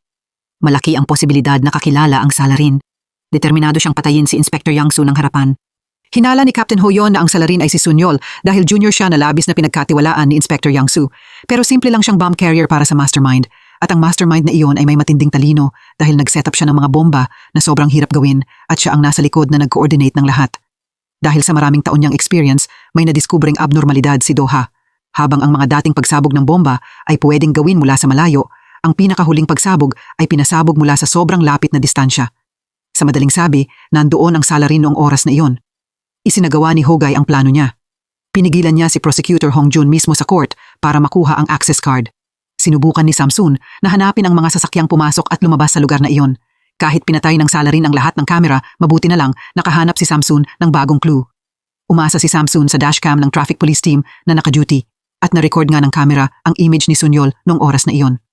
Agad na hinabol ng pulis ang location, pero pagdating nila, isang bakanteng kabaong lang ang natira. Tumingin-tingin si Captain Hoyon sa paligid. Nagdesisyon siyang basagin ang pinto ng katapat na kotse para makuha ang dashcam at makatulong sa paglutas ng kaso. Kinumpirma ng pulis na nasa kontrol ng masasamang tao si Hoge. Nakita pa nila ang sobrang kakaibang lakad ni Hoge. Tinunton ng pulis si Hoge. Matagumpay pa nilang nailigtas ang prosecutor na inatake kanina. Sa kabilang side, hayagang pumasok si Hoge sa prosecutor's office pero mabilis na nabuking ang fake identity niya dahil kinailangan niyang harapin ang sariling subordinate ni Prosecutor Hong Jun. Kaya, walang choice si Hogay. Napilitan siyang patumbahin ang subordinate na ito at itago siya sa isang sulok. Hindi alam ni Hogay na nandoon din ang mga pulis sa ilalim ng command ni Captain Hoyon para maghanap.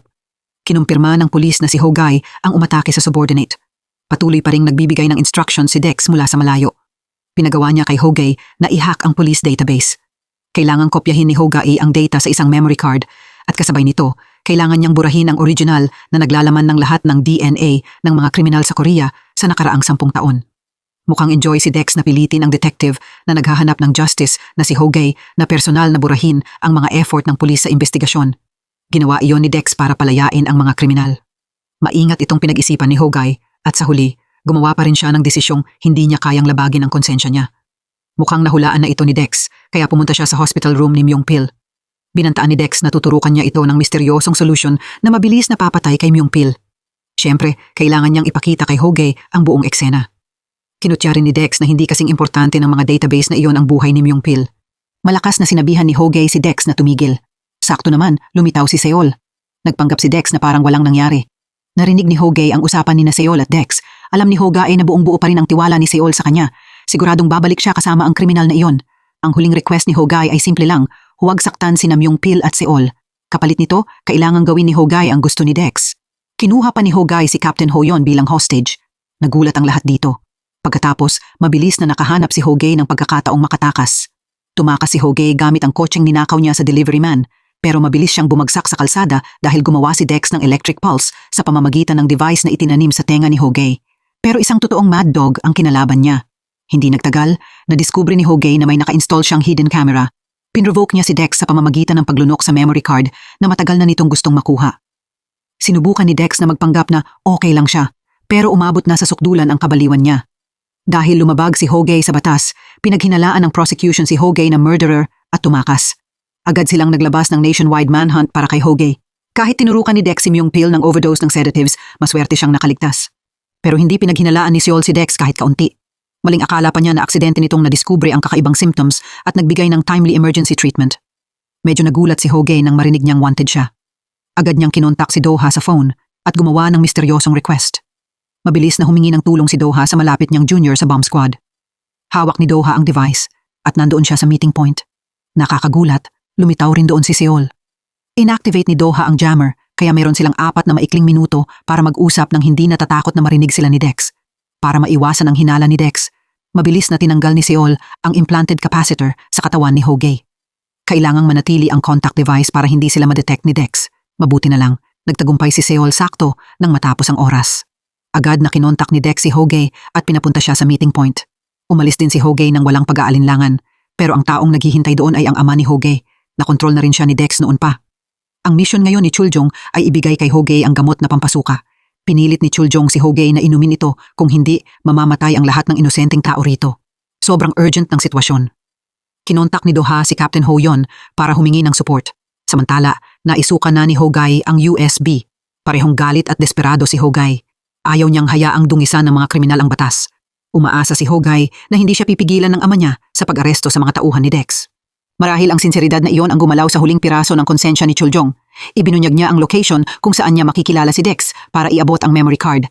Umaasa rin si Chuljong na siguradong magtatagumpay si Hogay sa huling misyon na pinagtulungan nilang dalawa. Habang sumasakay si Chuljong sa train, nagmamadaling pumasok si Doha para i-announce ang nakakagulat na balita na ang headset na suot ni Chuljong ay isang secret bomb na sasabog kapag umabot ito sa isang certain height. Nabigla ang lahat dito. Agad na hinabol ni Hogay ang ama niya. Samantala, nadiskubre na rin ng prosecution ang lugar at pinalibutan ito. Walang kaalam-alam si Chuljong sa nangyayari. Dahan-dahan siyang umakyat sa upper floor. Kahit gaano kalakas tumawag si Hogay, wala siyang naririnig. Palakas ng palakas ang tunog ng ticking ng clock. Doon lang na-realize ni Chuljong kung ano ang malapit nang mangyari sa kanya. Nasa top floor na rin si Hogay. Sinundan ito ng malakas na pagsabog. Dahil sa pagsabog, nabigla ang lahat at hindi nakapagsalita. Samantala, nadiskubre ng station chief na nandoon din si Iljun sa sina ng sunog sa slum. Siya ang hinire para gumawa ng gulo at palayasin ang lahat ng residente sa lugar na ito. Ang taong kasama niya ang huling buhay na witness na makakatulong sa pulis na muling imbestigahan ang kasong ito. Sa kabilang side, nandoon din si Dex mula sa malayo para makinig ng impormasyon. Pakiramdam ni Seol na wala ang buong mundo nang makita niya ang katawan na may pangalang Hogay. Sa wakas, dinala ang katawan ni Hogay sa forensic hospital. Si Hong ang direktang nagsagawa ng surgery na ito. Hindi napigilan ni Seol ang luha niya sa nakakadurog pusong eksenang ito. Naalala niya ang bawat peklat sa katawan nito na ginamot niya gamit ang sarili niyang mga kamay. Nagpanggap pa si Dex na makatao at inalo si Seol sa malaking pagkawala na ito. Pagkatapos, dinala niya ito sa labas. Habang sinusuri, may nadiskubre si Hong na kakaibang device na direktang itinanim sa ear cartilage. Nasaksihan din ni Captain Ho Yon na nakatayo sa labas ang hindi kapanipaniwalang bagay na ito. Sa wakas, nagising si Myung Pil. Hindi niya alintana na masakit ang katawan niya. Agad na kinuha ni Myung Pil ang backpack niya at ipinagpatuloy ang hindi pa tapos na misyon. Hindi siya makapaniwala na patay na si Hoge. Kaya nang makita niya ang katawan, wala siyang nagawa kundi humagulgol sa sakit. Si Seol siguro ang pinakanadurog ang puso sa sandaling ito. Inosente niyang ibinahagi kay Dex na hindi pa niya kailanman nakita si Hoge na normal maglakad. Palaging maraming sugat ang katawan niya habang nilulutas ang mga kaso. Kahit nakita ni Seol ang pagsabog, umaasa pa rin siyang ligtas na babalik si Hoge. Pero ibang-iba ang kinalabasan. Gusto talaga niyang maghiganti sa kriminal na bastos na pumatay kay Hoge. Agad na nagbago ang mukha ni Dex at naging misteryoso. Isinapubliko ni Doha ang impormasyon tungkol sa misteryosong device. Iyon ang basihan para ipakita na hindi sinadya ni Hoge ang ginawa niya, kundi binantaan siya para gumawa ng ilegal na mga bagay. Ang alam lang nila tungkol sa mastermind na ito ay sobrang pulido siya, professional at sobrang mahirap hulaan. Pero hindi pa rin tuluyang naniwala ang prosecution sa sinabi ni Doha. Binigyan sila ng prosecution ng 24 na oras para mahuli ang salarin at linisin ang pangalan ng namatay nilang kasamahan. Ang tanging buhay na witness na makakapagbigay sa kanila ng clue ay si Sonyol. Siya ang tumulong kay Dex na gumawa ng masasamang bagay. Mabuti na lang, inisip ng asawa ni Sonyol ang buhay ng asawa at anak niya. Kaya, ibinigay niya sa pulis ang address kung saan nagtatago si Sonyol. Pero pagdating nila, patay na si Sonyol dahil sa isang fatal bullet. Kinumpirma rin na ang baril na nakuha sa scene ay kay Hoge. Bukod pa roon, wala ring mahanap ang pulis na fingerprints ng ibang tao. Lalo nitong pinatibay ang argumento na si Hoge ang salarin. Kaya, hindi papayagan ang investigation team ni Hoge na makilahok sa kaso para masigurong transparent ang lahat. Ayon kay Forensic Dr. Hong, ang sugat ni Sunyol ay galing sa close-range gunshot. Bukod pa roon, namatay si Sunyol na nakaluhod. Kaya, sigurado si Prosecutor Hong Jun na nagalit si Hoge dahil pinatay ni Sunyol si Inspector Yang Su. Kaya ganito kalupit ang ginawa niyang paghihiganti. Galit na galit si Myung Pil nang makita niyang pinapahiya si Hoge pero hindi niya alam ang gagawin, kaya tahimik lang niyang inayos ang mga bagay. Sa wakas, nadiskubre niya ang hidden camera na nakatago sa damit ni Hoge. Ang task ng pulis ay hanapin ito sa lugar kung saan nahulog si Hoge mula sa motor niya. Matapos ang mahabang paghahanap, nahanap ni Myung Pil ang mahalagang bagay na ito kahit hindi na ito buo. Samantala, masipag ding nagtatrabaho ang forensic team. Sinuri nila ang lupa na naiwan sa kotseng nagdala kay Hogay palayo mula sa unang explosion scene. May nakita silang kakaibang compound na ginagamit para mag-disinfect ng foot and mouth disease. Tiningnan ni Samsun ang listahan ng mga location kung saan itinayo ang mga disinfection center na ito. Pinagsama niya ito sa dating soil analysis results. Mabilis na nakahanap si Samsun ng matching location. May isang abandoned building na walang security cameras. Ideal na lugar ito para magtago at gumawa ng krimen. Na-recover din ang data sa wiretap. Nadiskubre nila ang video ng hospital room ni Myung Pil. Lumitaw ito bago mismo burahin ni Hogay ang lahat ng DNA data ayon sa request ng salarin. Kaya malaki ang posibilidad na ito ang sandaling binantaan si Hogay. Sa madaling sabi, nangyari ang lahat dahil gusto ni Hogay na protektahan si Myung Pil. Bukod pa roon, nadiskubre rin nila ang figure ni Seol. Kaya posible na nakaharap niya mismo ang salarin nang hindi niya alam. Ibig sabihin din noon, nasa totoong peligro si Seol. Agad na kinontak ni Myung Pil si Seol pero walang sumasagot sa kabilang linya. Tiningnan ni Doha ang cabinet kung saan nakalagay ang katawan ni Hogay pero wala na ito roon. Mabilis na nagdesisyon ang lahat na pumunta sa funeral room ni Hogay. Totoo nga, tahimik na nakaupo roon si Seol habang nagtutupi ng paper cranes pero hindi niya alam na dumating din si Dex at pinapanood siya mula sa malayo. Sinadya niyang lapitan si Seol na may malamig na mukha. Ngumiti si Dex ng matagumpay at inamin na siya ang nagturok ng gamot na naglagay kay Myung Pil sa panganib. Kahit hindi niya ito ginawa mismo, naisagawa ni Dex ang perfect na plano para patayin si Hogay. Ikinagulat at ikinagalit ito ni Seol. Mayabang pa niyang pinayuhan si Seol na huwag gumawa ng kahit ano, kung hindi, lalabas ang marahas na ugali ni Dex. Sa oras na iyon, sasaktan niya ang iba pa niyang inosenteng teammates. Kaya dapat umalis si Seol sa lugar na ito nang tahimik habang tinitingnan siya ni Seol ng puno ng galit. May isang lalaking gumapang palapit habang may patak ng dugo sa sahig. Nakakagulat, ang taong ito ay si Hogay na akala nila ay patay na. Pero pagdating niya, wala na roon si Seol. Ang natira na lang sa mesa ay mga paper cranes. Kahit napilitang umalis, kalmadong tinupi ni Seol ang crane at mahigpit niya itong hinawakan sa kamay. Samantala, dinala siya ni Dex sa safe base niya.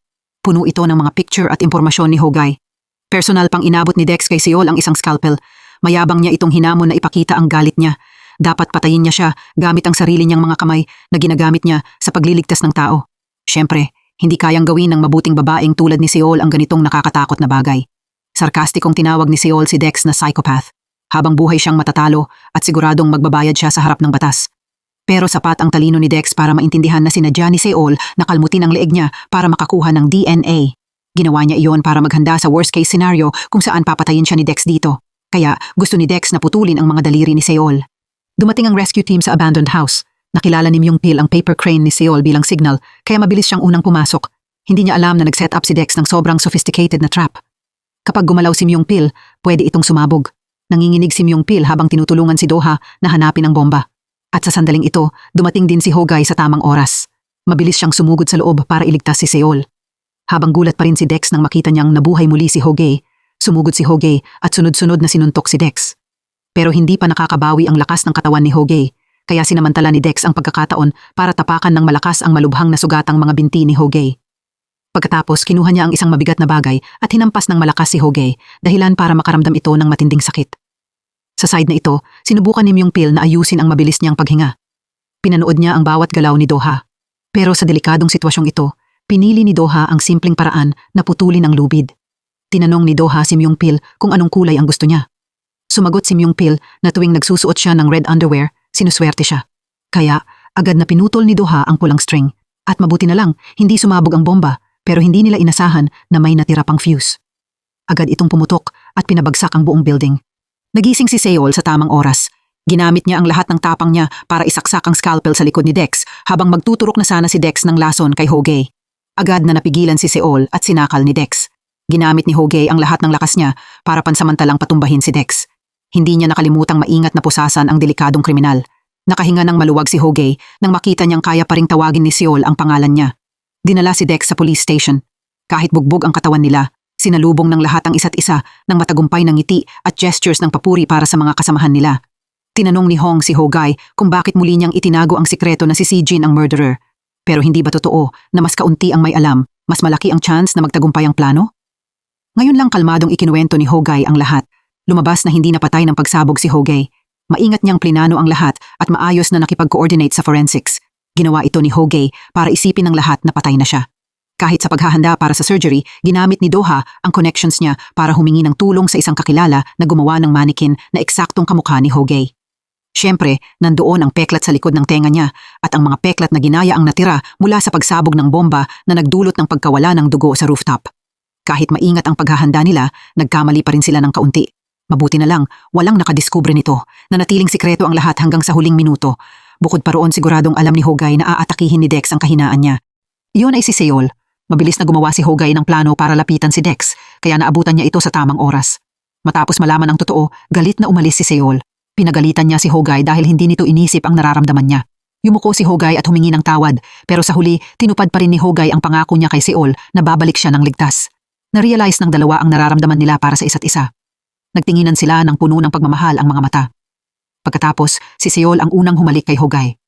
Dahil sa biglaang halik, nakalimutan niyang masakit ang katawan niya at binitawan pa niya ang saklay niya. Sa side na ito, nakipagkita sina Captain Hoyon at ang station chief sa witness na si Jong-sun. Isa siyang empleyado ng construction department 10 taon na ang nakaraan. Nakakuha ang pulis ng recording na nagpapatunay na nagtulungan ng judge at ang prosecutor. Sinubukan nila ang lahat ng paraan para paalisin ang mga residente ng slum at makapagtayo ng posibleng bagong urban area. Sa sandaling ito, wala nang magawa ang prosecutor at judge kundi ilagay ang mga kamay nila sa posas. Binisita ng fire department ang mga kasamahan nilang namatay sa sunog 10 taon na ang nakaraan. Hindi rin nila nakalimutang magbigay galang sa binatang si Dojin na kakapumanaw lang. Tahimik na pumunta si Doha sa puntod ng best friend niyang si Dojin. Ipinahayag niya ang walang katapusang pangungulila niya at hiniling na makapagpahinga ng payapa si Dojin. Si Dex, sa ilalim ng identity ni Sejin, ay pinarusahan dahil sa murder at sunod-sunod na health violations. Sa wakas, natanggap niya ang nararapat na parusa para sa mga krimen niya. Iyon ang pinakamabigat na parusa, ang death penalty. Pumunta rin si Hogay para i-report ang hatol na ito sa ama niya. Nag-iwan siya ng paper crane para ipahayag ang pakikiramay niya sa ama niya. Tapos na ang mga tensyonadong sandali. Nagkaroon ng tunay na masayang moment ang first responders. Sama-sama nilang isinantabi ang lahat ng alalahanin nila. Kahit nahuli ng pulis ang kriminal, kailangan pa ring harapin ni Hogay ang sermon mula sa mga superior niya dahil kumilos siya mag-isa. Magsusorry na sana si Hogay gaya ng sinabi sa kanya. Pero nang makita ni Hogay ang paper crane, nagbago ang isip niya. Hayagan niyang sinabi na wala siyang pinagsisisihan kahit kaunti. Kahit magkaroon ulit ng choice si Hogay, hindi niya babaguhin ang desisyon niyang arestuhin ang bastos na si Dex dahil iyon ang dapat gawin ng isang inspektor. Nakatanggap ng suporta at palakpakan mula sa lahat ang pahayag ni Hogay. Kahit ang mga superior niya ay nag-thumbs up sa kanya bilang pagkilala sa kakaibang attitude ni Hogay. Pagkatapos, mas naging kumpleto pa ang saya ng opisyal na ikasal ang station chief at ang captain kasama ang basbas ng lahat. Kahit ito ang pinakamahalagang araw ng buhay nila, nang tumunog ang alarm, tumakbo pa rin ang station chief at ang captain para gawin ang misyon nila. Sila talaga ang mga first responder na karapat-dapat bigyang pugay.